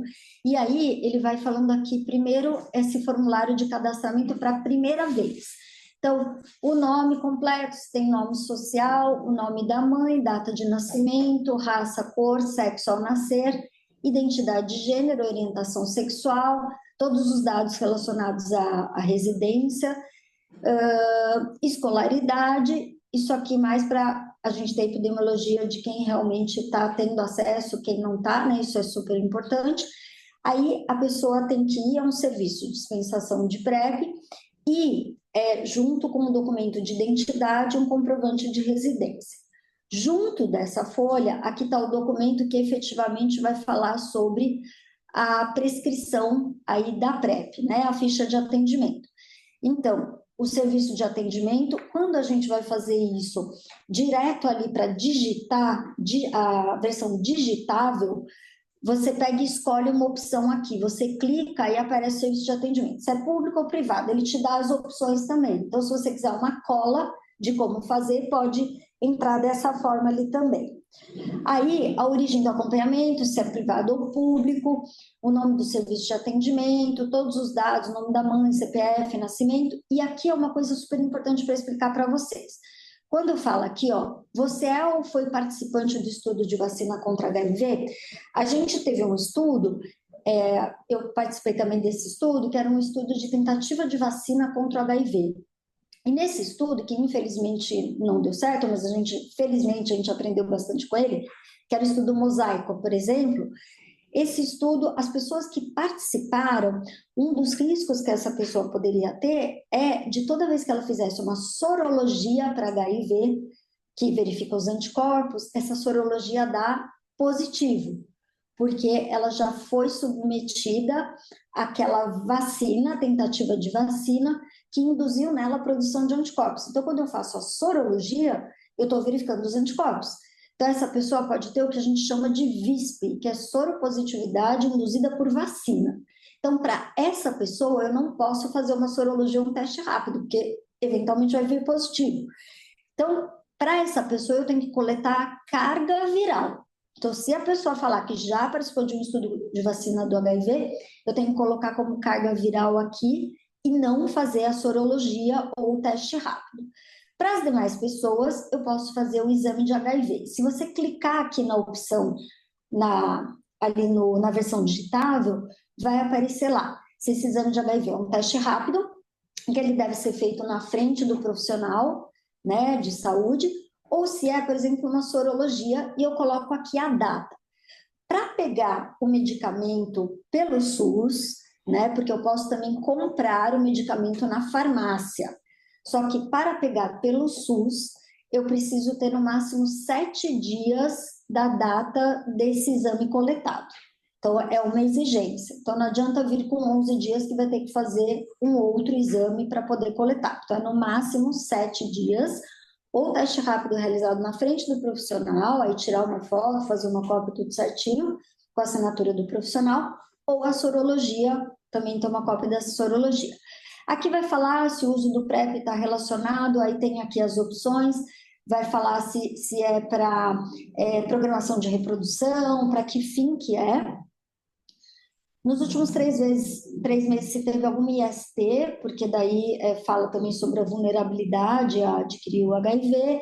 Se nos últimos 3 meses, se a pessoa trocou o sexo por dinheiro, objetos de valor, se faz uso da droga injetável, que é o Islam. O Islam é um tipo de droga que é muito comum na Europa e agora que está vindo para cá também, que as pessoas usam durante o sexo, que dizem aumentar o desejo sexual, o tempo de desejo, então é importante ter essa epidemiologia para minimização de riscos, né, relacionado a isso também. Se a pessoa usou substâncias durante o sexo, que é aquela chemissex, então tem várias comuns, tem poppers, tem maconha, tem ketamina, tem heroína, tem várias coisas que as pessoas podem usar que realmente diminuem a percepção de risco ali. Aí fala sobre a modalidade, se é PrEP sob demanda ou se é PrEP de uso contínuo. Então, lembrando que para gestantes, para as mulheres também, para todo mundo que tem ali o útero, é importante fazer uso contínuo, não existe aquela possibilidade sob demanda. E também mulheres trans, é importante lembrar que muitas vezes fazem uso do estradiol pela hormonização e que também tem interação medicamentosa com a PrEP. E lembrar que contraceptivos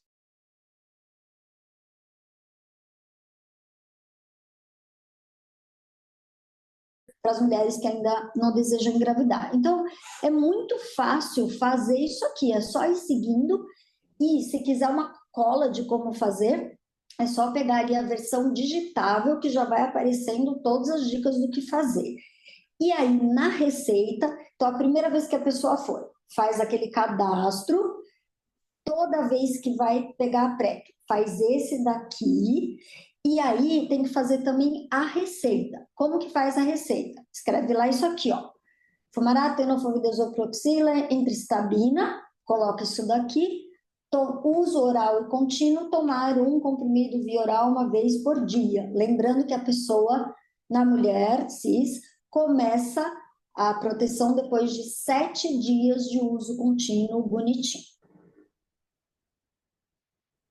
Aí aqui eu tinha tentado fazer, né? Aí eu fiz ali uma prescrição, só para vocês verem como é, junto com essa ficha. Cadê? Então, falando sobre aquele caso que eu falei para vocês, por que a mulher queria tanto usar a PrEP? Então, era uma gestante que não vivia com HIV, ela me falou do marido dela, aí eu olhei no histórico dele, que eu tinha acesso, que ele acompanhava aqui no CRT, eu vou lá e vejo que ele já tinha tido algumas falhas. Ele ficou um tempo sem tomar e voltou a tomar, e ele jurava que estava tomando agora na gestação dela, que ele queria proteger o bebê e tudo mais, e realmente parece que ele estava tomando, porque eu entrei no sistema, última carga viral, fazia 2 meses, estava ali indetectável. Eu conversei com ela, eu falei assim, olha, você viu que ele já faz um esquema ali, que é um esquema já para resistência, né? Porque ele já falhou algumas vezes, tudo. Fazer a PrEP, a gente vai minimizar um pouco esse risco, mas talvez não completamente. É importante usar preservativo, ele tem ali já um grau de resistência, talvez não funcione muito bem, a gente não pode confiar só na PrEP, né? Aí ela falou para mim, ela falou assim, mas o problema não é ele, o problema sou eu, porque eu tenho múltiplos parceiros também e eu não uso preservativo. Então, quando a pessoa fala, eu desejo usar PrEP, não questione, pergunta, tenta explicar, tenta entender por que essa pessoa quer fazer. Isso ela não me falou na primeira consulta de pré-natal. Ela me falou já assim depois de umas 4, quando ela adquiriu confiança na minha conversa com ela. Então, a gente não pode parar de falar, a gente não pode deixar de oferecer. Muitas vezes, de imediato, ela não vai falar, mas não vai fazer mal nenhum para ela, nem para o bebê, se eu der a prescrição de PrEP para ela. Então, o risco é dinâmico, a avaliação também deve ter, só, assim, eu estou repetindo muito isso, gente, porque às vezes a gente come bola nisso, a gente fica seguindo o protocolo, primeiro trimestre, segundo, terceiro, mas é importante também te lembrar na lactação, no puerpério, que é muito importante a gente também oferecer. A gente sabe que indetectável não transmissível, isso é ciência, que é a história lá da minha gestante, mas PrEP é autonomia. A pessoa tem o direito de fazer, ela quer fazer e ela quer se proteger.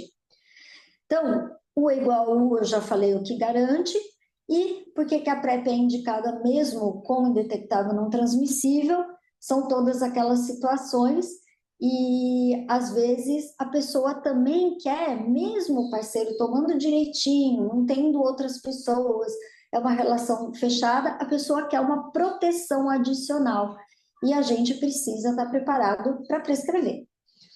Então, já falei aqui, não precisa falar de novo.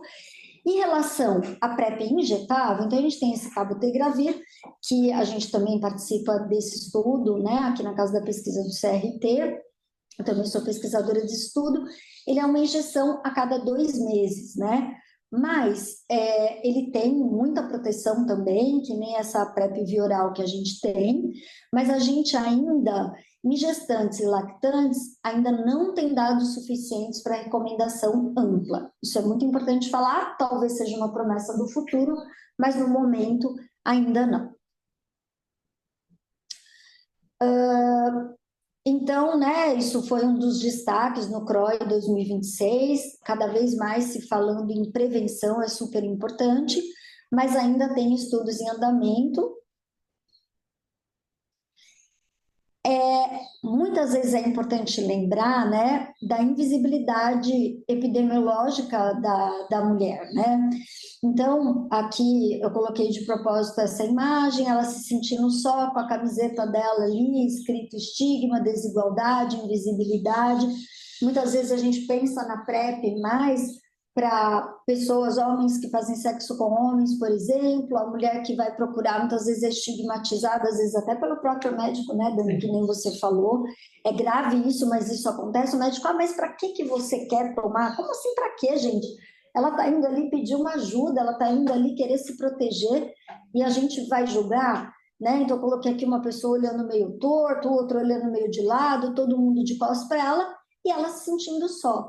E com quem que ela vai falar? Quem que ela vai procurar? Vai ser justamente a gente, né? Opa. Então, o maior desafio não é a falta de evidência. A gente já tem evidência científica, é implementar. Então, a ciência já convenceu, a gente já viu que é seguro, a gente já viu que funciona. O que falta é a oferta acontecer de fato na consulta antes do pré-natal, mas também no pré-natal, também no puerpério, em todo o Brasil, sair dessa questão dos serviços públicos de saúde, entrar também em consultório e isso ser oferecido também por ginecologistas obstetras. Então, a gente tem toda a documentação aí na internet, fácil, depois qualquer coisa, eu esqueci até de colocar aqui os meus dados, mas aí enviar para a Dani também, se precisar de um passo a passo de novo, a gente explica de novo, isso é super importante. Então, a gente tem que capacitar todo mundo, obstetra, enfermeiro, clínico, para todo mundo ser prescritor de PrEP. A gente está sempre disponível, se tiver alguma dúvida que a gente já tem mais mão nisso, pode chamar que a gente vai ajudar. Integrar os fluxos assistenciais e comunicar sempre com o paciente, linguagem acessível, sem julgamento, normalizando a conversa sobre risco e prevenção. Bom, eu coloquei aqui algumas perguntas pertinentes, né, mas eu já falei sobre elas, era só caso depois, se tiver, para a gente ilustrar melhor. E o que pode ser mudado naquele desfecho que eu até coloquei ali no começo, né, em relação àquele lado invisível que a gente não está vendo, que é a mulher negativa gestante. Então, sempre a testagem em vários momentos, e não somente na primeira consulta do pré-natal. A gente oferecer PrEP e toda aquela mandala do Ministério da Saúde de prevenção também. Avaliar sempre o parceiro em relação à carga viral, e não só o que ela fala para a gente, pedir mesmo, pedir para o parceiro vir na consulta, ter acesso a essa carga do parceiro também, e não deixar de ter vínculo ali no puerpério, na época da lactação, sempre os pediatras também conversarem bastante quando tiver alta, por exemplo, ali do pré-natal, e continuar na pediatria. Então, as mensagens para levar para casa: gestação e lactação são períodos de alta vulnerabilidade para aquisição do HIV. A infecção materna aguda, lembra que eu mostrei mais de 40% de chance de infecção? Ela é um dos maiores fatores de risco para a transmissão vertical.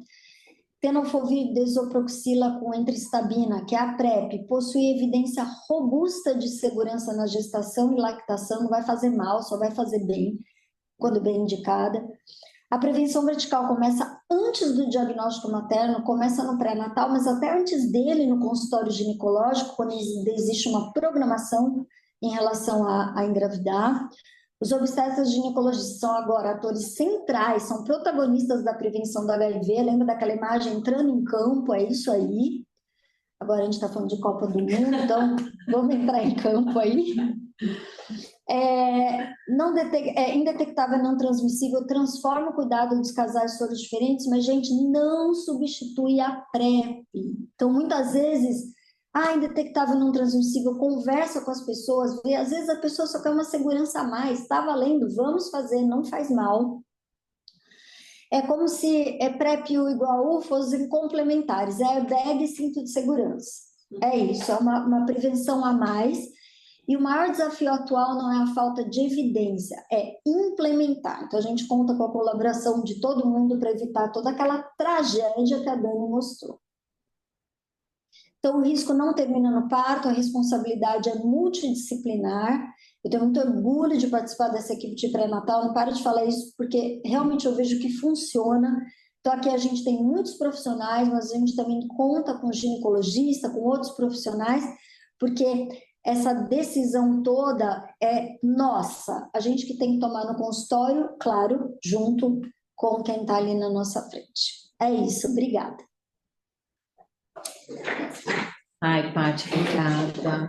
Muito bom. Pela sua apresentação maravilhosa. Foi bom. Maravilhosa de conteúdo, maravilhosa de beleza. Muito bom, viu? Olha, a gente está aqui abertas a perguntas, vamos ver aqui o chat, o que tem, se tem alguma... E vocês também podem pedir para abrir o microfone, aí a gente também pode discutir aqui, tá? Vamos ver o pessoal falando que está por aqui. Deixa eu ver aqui. Dizendo que a aula está linda, obrigado pelos elogios. Muito bom, obrigada, gente. O Alexandre falando que teria que ter obrigatoriedade a testagem entrar no país, principalmente para as gestantes. Então, a gente está numa super briga há muito tempo, né? Mas existem municípios fazendo isso já, que é ter testagem obrigatória durante o aleitamento. Então, assim, a gente tem, né, no primeiro, no terceiro trimestre, no momento do parto, mas como a gente falou, vocês podem testar muito mais vezes se vocês acharem necessário, né? Quantas forem necessárias, o que é preconizado no PCDT é o mínimo obrigatório que todo mundo tem que fazer. Menos que isso você não pode fazer. Mas se você quiser fazer mais do que isso, desde que você não esteja implicando em nenhum prejuízo e mal para o paciente, você pode fazer mais do que aquilo, tá? E testar mais vezes, eu sinceramente não vejo problema nenhum, né? Agora, a testagem no aleitamento, não existe nenhum documento que vá obrigar você, igual tem que testar no primeiro mês do aleitamento, no terceiro, isso não existe. A gente está tentando, né, a discussão que existe no Ministério é de tentar vincular a testagem talvez com o momento de vacina, porque aí ela vai ter que ir na unidade, né, para levar a criança para vacinar. Então, de repente, testar ela no terceiro mês, na vacina do meningo, enfim, tem toda uma discussão, mas tem municípios que já estão testando, viu? E assim, Porto Alegre é um lugar que a gente tem uma incidência de HIV muito alta, né? E eles conseguiram mostrar no último Congresso Brasileiro de Infectopediatria que já observaram o impacto disso, de testar as pessoas no aleitamento, porque eles conseguem pegar essa mulher antes de transmitir para o bebê, tá? Então tem gente que fala, mas tudo bem, mas esse testou, ela está infectada, o bebê... Não, assim, nem sempre o bebê já tem. Exatamente. Tem uns 40%? Tem, mas assim, tem 60% de não ter também. Então, a gente tem se a gente testar, a gente tem uma oportunidade de prevenir. Então, antes dela se infectar, a gente tem tudo isso que a Paty falou, né? Para a gente nem deixar ela se infectar. Mas se infectou, a gente ainda tem uma janela de oportunidade de prevenir aquela infecção na criança. Sim. Né? Então, não existe uma obrigatoriedade. Isso não está no protocolo do SUS, dos programas, mas não é proibido, tá? Então, a gente pode sim conversar com as lactantes. E aí, você testou quando a última vez? Né? Você está fazendo aqui, sua criança... Porque ela nem passa no ginecologista depois, né? Faz a Não. consta de 40 dias, daí ela vai voltar daqui 1 ano. Então, assim, quanta coisa aconteceu. Muitas vezes a pediatria, né, que é a porta de oportunidade, Contato, né? de contato. Falar, e aí, como que estão as coisas também, né? Como que está em casa? E a vida sexual, sei lá, né? É importante, porque às vezes elas vão depois de 1 ano na ginecologista. Porque falar, eu não tô com tempo, eu tô mais agora focada Na no bebê, na criança. criança. Então é importante ter essa abordagem. É. E, e a outra, assim, eu até, né, eu sou do comitê de investigação dos casos de sífilis congênita de uma das regiões aqui do município. Nossa. E eu sempre falo no comitê, né, eu falo que eu sou a garota PrEP, porque todas as reuniões eu falo de PrEP lá. E eu falo que o meu sonho também é um dia chegar em uma reunião e que na apresentação do caso fale, ela é usuária de PrEP. Nunca, nunca na história do comitê houve uma pessoa usando PrEP. Nossa. E assim, sífilis, não precisamos nem falar, né, Paty? Não, O que está acontecendo com a sífilis? É exponencial, aumentou 900% nos últimos 10 anos. Isso, gente, 900%. dados do Ministério da Saúde, 900%. É muita coisa. Então, no comitê, a gente vê lá, a gente, gestante, está sendo discutido se terceira sífilis. É assim. Isso é só uma questão de tempo para ela pegar HIV, gente. Com certeza. É só uma questão de tempo. Aí uma coisa importante, né, para quem não está habituado, PrEP é só contra HIV, né? Aí a gente tem as vacinas para algumas ISTs, né? Tem para hepatite B, tem aí HPV, que na gestação não pode tomar, mas fazer a programação antes. Então é importante lembrar disso também, né? Hepatite A. Então, todas essas informações, mas assim, lá, até no PCDT, todo mundo tem direito de usar PrEP hoje. E você não tem que ficar questionando, eu acho que você deve, assim, quem tem que saber se deve, se não deve é a própria pessoa. Se ela tá, é o que a Paty falou, se ela está te pedindo, não questione. Talvez, né? No caso... Prescreva. Agora, se a pessoa tem uma IST, aí piorou, né? Aí piorou. No caso dessa gestante, eu só quis esclarecer para ela, assim, porque eu não estava muito entendendo, visto que o marido já usava um esquema de resgate, né? Que eu não queria que ela confiasse que só a PrEP poderia prevenir. Mas eu fiquei com a pulga atrás da orelha e fiquei perguntando com jeito, né? Claro, respeitando o limite dela para me falar. E numa consulta ela falou que queria, eu prescrevi, não falei mais nada. E depois, na próxima consulta, que ela me contou que ela é que tinha vários parceiros, o marido não sabia. Então, é uma questão de você dar uma janela de oportunidade para a conversa vir. Exatamente. Né? Agora, essa ainda sabia que existia PrEP, mas a imensa maioria nem sabe que isso existe. Você Sim. fala, porque tem um monte de profissional da saúde que não sabe que isso existe, né? Exato. É assustador, mas... É assustador, mas é. Às vezes nem PEP, né? Que é a profilaxia após exposição, as pessoas não sabem também. Então, precisamos falar sobre isso. Olha, a Susan está falando aqui, a grande divulgação do controle da transmissão vertical no estado de São Paulo pode estar inviabilizando melhorias de esclarecimentos e diagnósticos nas crianças de transmissão vertical. Então, olha, Susan, eu acho que talvez até possa, porque assim, tem gente que acha que eliminação da transmissão vertical é não existir mais transmissão vertical. Sim, boa colocação. Eliminação, certificação da eliminação da transmissão vertical significa que o local se enquadrou nos parâmetros necessários, né, que são determinados pela OMS, pelo Ministério da Saúde, pelo programa, os critérios que precisam para aquela certificação, mas não é zero, né? Não é uma erradicação da doença, é uma eliminação.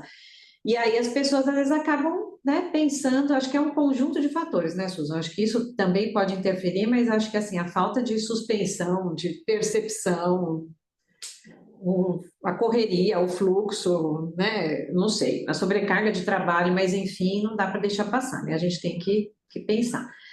Olha, aí tem aqui, como manter a testagem do HIV durante uma amamentação, incluindo o pai? Tivemos um caso que a mãe amamentou até 3 anos, houve uma traição do marido, ambos B24, e com 5 anos descobrimos HIV da criança também.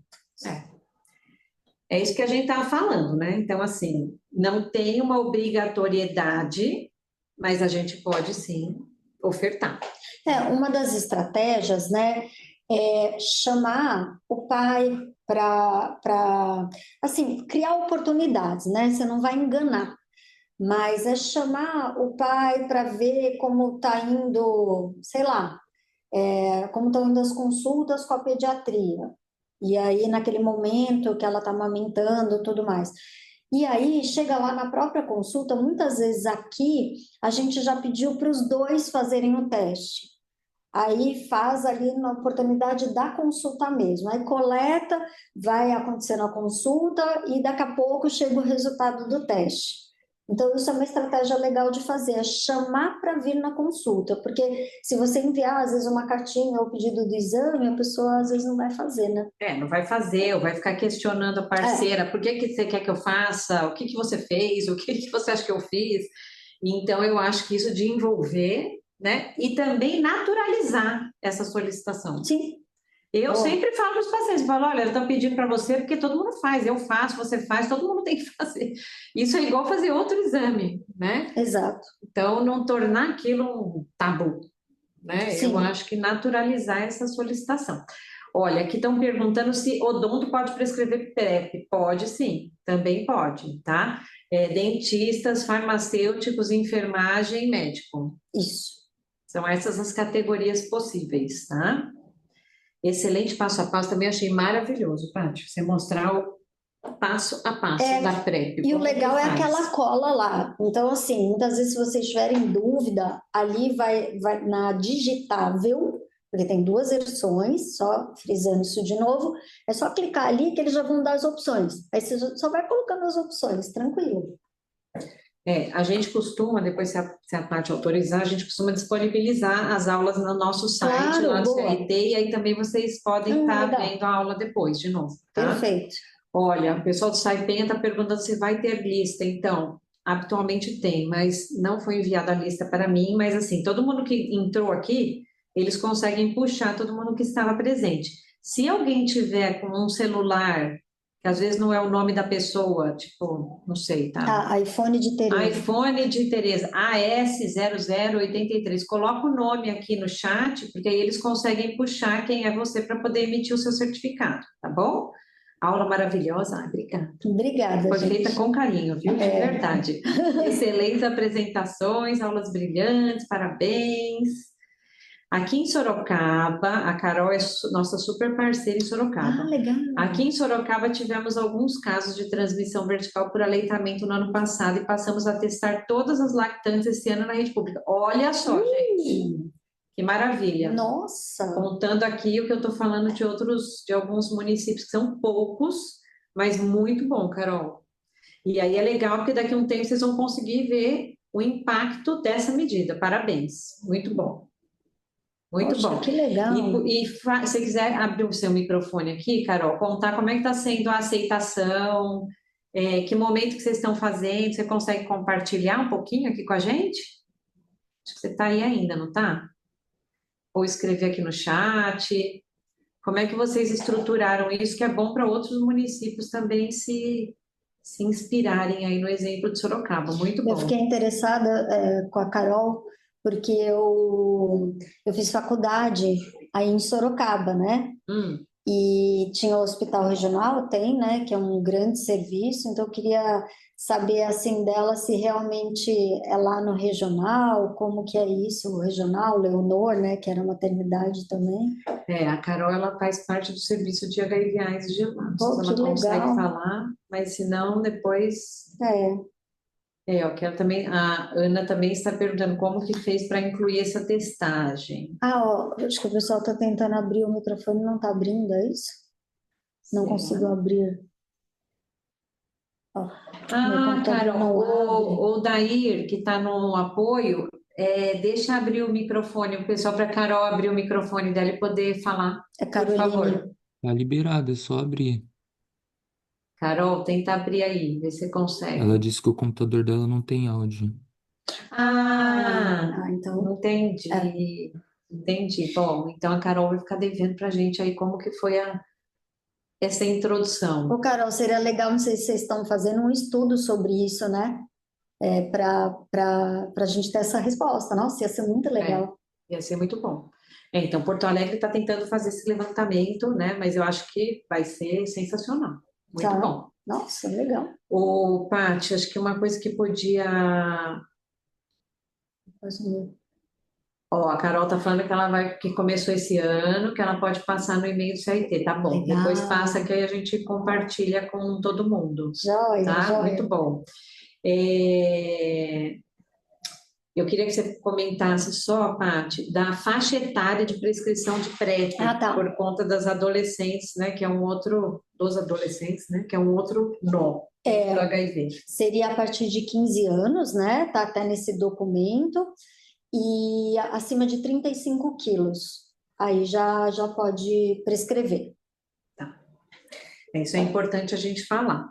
E outra coisa que eu também queria deixar, assim, eu trabalho aqui no estado e trabalho no município de São Paulo também, né? O município de São Paulo é um dos locais que ampliou muito a possibilidade de PrEP, né? De diferentes estratégias de PrEP, e eles têm mostrado impacto importante, assim, com redução do número de casos novos, né? Nos últimos anos.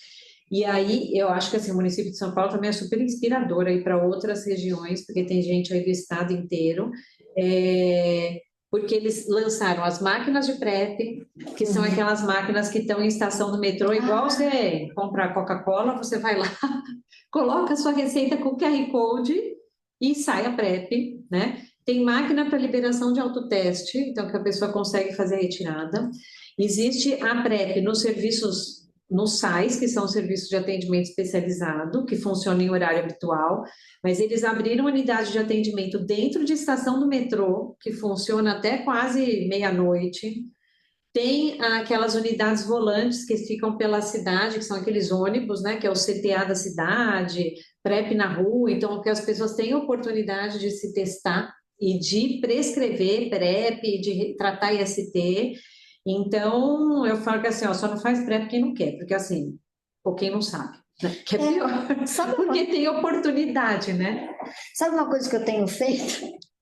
Às vezes, assim, né? Eu tenho alguns casais de amigos que têm filhos adolescentes, né? Às vezes eu estou conversando alguma coisa e eu pego numa oportunidade, eu sempre converso.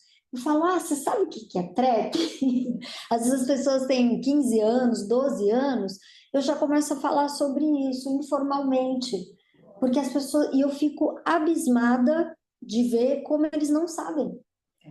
E eu falo, às vezes eu também me ofereço para ir na escola falar, porque eu acho que é importante, a gente tem que começar nesse boca a boca, assim, senão as coisas não chegam, né? E é legal, eu fico surpresa de ver como eles se interessam, fazem perguntas, é bem legal. Com certeza. Tem um casinho aí. Olha, um caso, acho que é São José do Rio Preto, deve ser. Está com o seguinte caso, recém-nascido, né, um bebezinho de 4 meses, o pai da criança acabou de diagnosticar AIDS no serviço particular e relatou que a mãe foi negativa no parto, foi orientada a revelar o diagnóstico. A mãe amamenta, como proceder? Ele ainda não revelou. Olha, aí é bem grave. É bem grave. Vocês, Ana, né, que está aqui falando com a gente. Então, olha, é uma situação porque ela está sob um risco altíssimo e esse bebê também, se é que não, né, não estão infectados já, porque se tem 4 meses, a gente não sabe desde quando que ele tinha isso, se ele fez testagem durante a gestação ou não, mas enfim, ela está correndo um risco grande e podendo, inclusive, já estar infectados e estarem sendo privados da possibilidade de se tratar, né?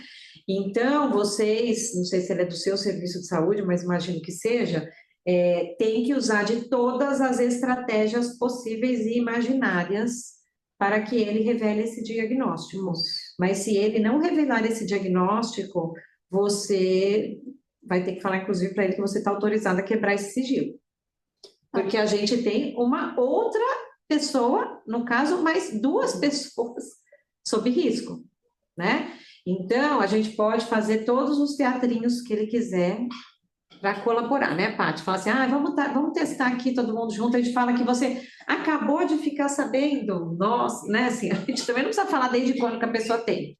A gente faz isso direto aqui no pré-natal, E não quando é nenhum precisa. pecado fazer isso, a gente pode fazer. Às vezes a mulher fala, agora eu tô grávida, eu nunca contei para o meu parceiro que eu vivo com HIV, ele não sabe, a gente nunca falou sobre isso. Aí o que que a gente faz? A gente pede para ele vir no pré-natal, aí estão os dois ali, a gente fala, olha, aqui para a primeira consulta de pré-natal, a gente vai precisar fazer o exame de HIV dos dois. E a gente pega, faz um teatrinho, né, que a gente não está causando nenhum malefício, e a gente ajuda nessa revelação, porque daí fazendo ali na hora a gente já acolhe e já dá seguimento.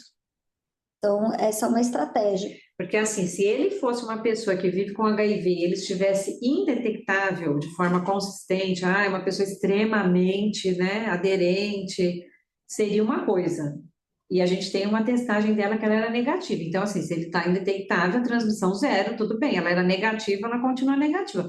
Mas se ele acabou de diagnosticar, Putz, e se ainda é AIDS, não é nem HIV, né? não, se ela amamenta. Então, assim, a gente está numa situação muito delicada aqui. Então, tem que fazer assim, usar todo o seu poder de persuasão para fazer ele contar, né? E falar e dar todo o apoio necessário para que vocês ajudem e colaborem com relação a isso. Mas precisa sair dessa situação. Não dá para deixar assim, porque senão a gente vai se deparar com esses casos que eu apresentei, Sim, né? Porque essa criança pode ter se infectado, ela vai se infectar, e aí como é que fica, né?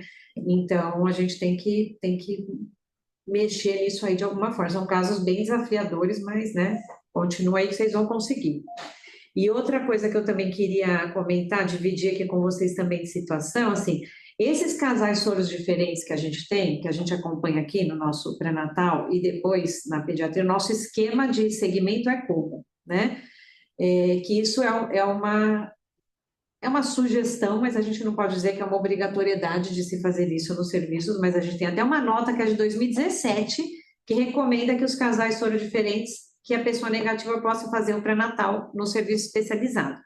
Porque aqui a gente não tem tabu nenhum para falar, a gente não tem tabu nenhum para solicitar exame, porque o que acontece, se o parceiro tem e ela não tem, e ela sabe, muitas delas não vão falar isso no OBS. Porque elas têm medo de ser julgadas, a família inteira dela ser exposta, o agente de saúde mora na rua, toda aquela confusão. Então, quando ela está dentro de um serviço de AIDS, né, um serviço especializado, é muito mais tranquilo da gente ter esse diálogo com ela, oferecer as estratégias de prevenção e ficar em cima dele também, para que ele não, né, não escorregue na adesão. E aí essa gestante faz o acompanhamento com a gente e depois o bebê faz o acompanhamento com a pediatria. Se quiser falar um pouquinho como que é o acompanhamento dessa gestante negativa, Paty, para dividir a experiência. tá.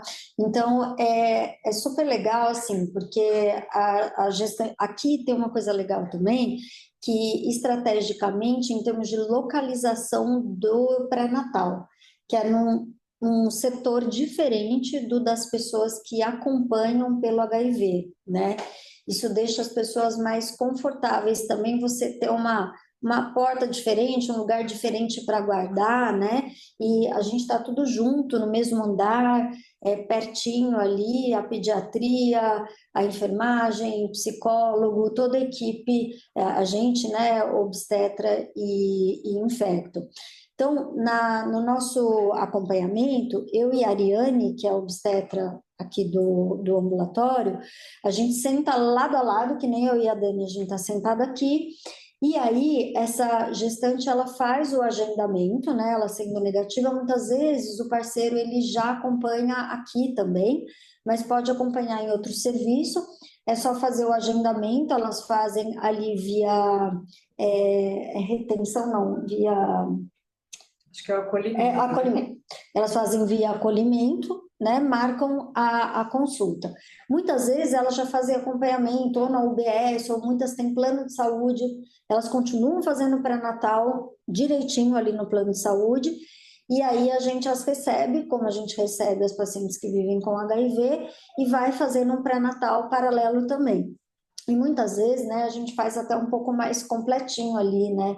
Percebo que às vezes em alguns pré-natais, alguns serviços, o pessoal nem verifica a parte de vacinas, né? E aí a gente vai fazendo todo o segmento dessa paciente, como faria de um pré-natal comum, mas sempre acompanhando também, pedindo, a gente solicita a presença do pai, muitas vezes vem, muitas vezes não, mas quando não vem a gente pede também o acompanhamento da carga viral dele. Às vezes a gente já tem até no sistema ali, né? Mas verifica se ele não teve nenhum IST, porque às vezes pode não ter falado. Então, isso é feito assim. E faz a oferta de PrEP, discute com ela se ela quer ou não. Sim, E aí esse bebezinho nasce e aí ele vai para a pediatria. E ele fica com a gente acompanhando na pediatria até terminar o aleitamento, tá? E aí nesse aleitamento, durante esse período de aleitamento dessa pessoa negativa, mas que é parceira de uma pessoa que vive com HIV, a gente também vai fazer oferta de PrEP, se ela quiser, monitoramento de adesão desse parceiro, e toda vez que ela vier, a gente faz teste rápido. Isso isso, é uma conduta nossa, isso. mas a gente faz teste rápido mensal dela aqui, até terminar esse aleitamento, para a gente ter certeza que está tudo bem, né? E a nossa experiência, assim, a gente não teve nenhuma, faz alguns anos, desde 2017 que a gente faz isso, a gente não teve nenhuma pessoa que se infectou. Sim, Nenhuma pessoa que se infectou. E teve, nesses anos, 2 casos que eu, assim, acabei recomendando fortemente, não podia falar, você está proibida, mas eu recomendei fortemente que interrompesse o aleitamento, e elas concordaram e interromperam, porque eram parceiros que tinham uma adesão péssima. E aí, assim, elas também não eram muito 100% na PrEP, e aí eu falei, olha, gente, vamos ser bem aqui sincero com a realidade, né? Ele não toma remédio direito, não consegue tomar, você não está tomando a PrEP direito, então, assim, a gente está colocando essa criança sob risco, né? E aí foi super de comum acordo, elas mesmas quiseram deixar de amamentar e a criança não se infectou e tudo acabou bem para a criança, né? Depois com ela aí teve alta, a gente não sabe, não sei qual foi o desfecho. Mas a maioria dos casais que a gente tem assim, o parceiro é super parceiro. sim, sim. Super parceiro, mas às vezes acontece de não ser, e aí a gente tem que ter bom senso e discutir, né? E falar a realidade para a pessoa, assim, você está sob risco. E o importante é não julgar, né, Dani? É o que você falou, é a gente acolher, né? Não julgar e dar todas as informações importantes para aquela prevenção da transmissão vertical. E suporte necessário, né? Ô, gente, é isso, olha. Falta 1 minuto aqui para acabar nosso horário. Discutimos bastante. Se tiver alguém ainda com alguma dúvida, pode mandar depois por e-mail para a gente. Aí depois a gente vai disponibilizar a aula lá, tá? Quem deu entrada aqui na nossa reunião e tiver com os nomes aqui, depois o pessoal vai conseguir emitir o certificado e encaminha para vocês, o pessoal da logística, tá? E é isso, Paty, suas considerações finais. Obrigada, gente. O recado principal aqui é que todos nós podemos e devemos oferecer PrEP e podemos e devemos prescrever, e sejam também multiplicadores dessa nossa conversa, né? Quem vocês conhecerem, que forem aí obstetras, ginecologistas, para vocês conversarem, passar o documento, mostrar aí o caminho que pode ser feito, e qualquer dúvida falar com a gente para a gente ampliar essa oferta. E além dos ginecologistas e obstetras também, né, como a gente sabe que ginecologistas e obstetras e pediatras são seres em extinção. Sim, são mesmo. Cada vez menos neste universo. Então, tem muito médico generalista hoje, né? E tem pré-natal que está sendo feito pelo generalista. Então, ele participa. Aliás, todos esses profissionais que a gente falou participam disso, tá? Exatamente. Então é isso, gente. Olha, muito obrigada, Paty, de novo. Obrigada, Dani. Obrigada mesmo. Parceira, dupla aqui hoje, foi muito bom. Muito bom. E obrigado para todo mundo que está aqui presente com a gente. E continuamos aí, em agosto a gente se reúne de novo. Isso aí. Obrigada, gente. Obrigada, até mais. E obrigada, Odair, aí pelo suporte, viu? Obrigada, Dani. De nada. Por estar conosco. Então, acho que pode encerrar a gravação.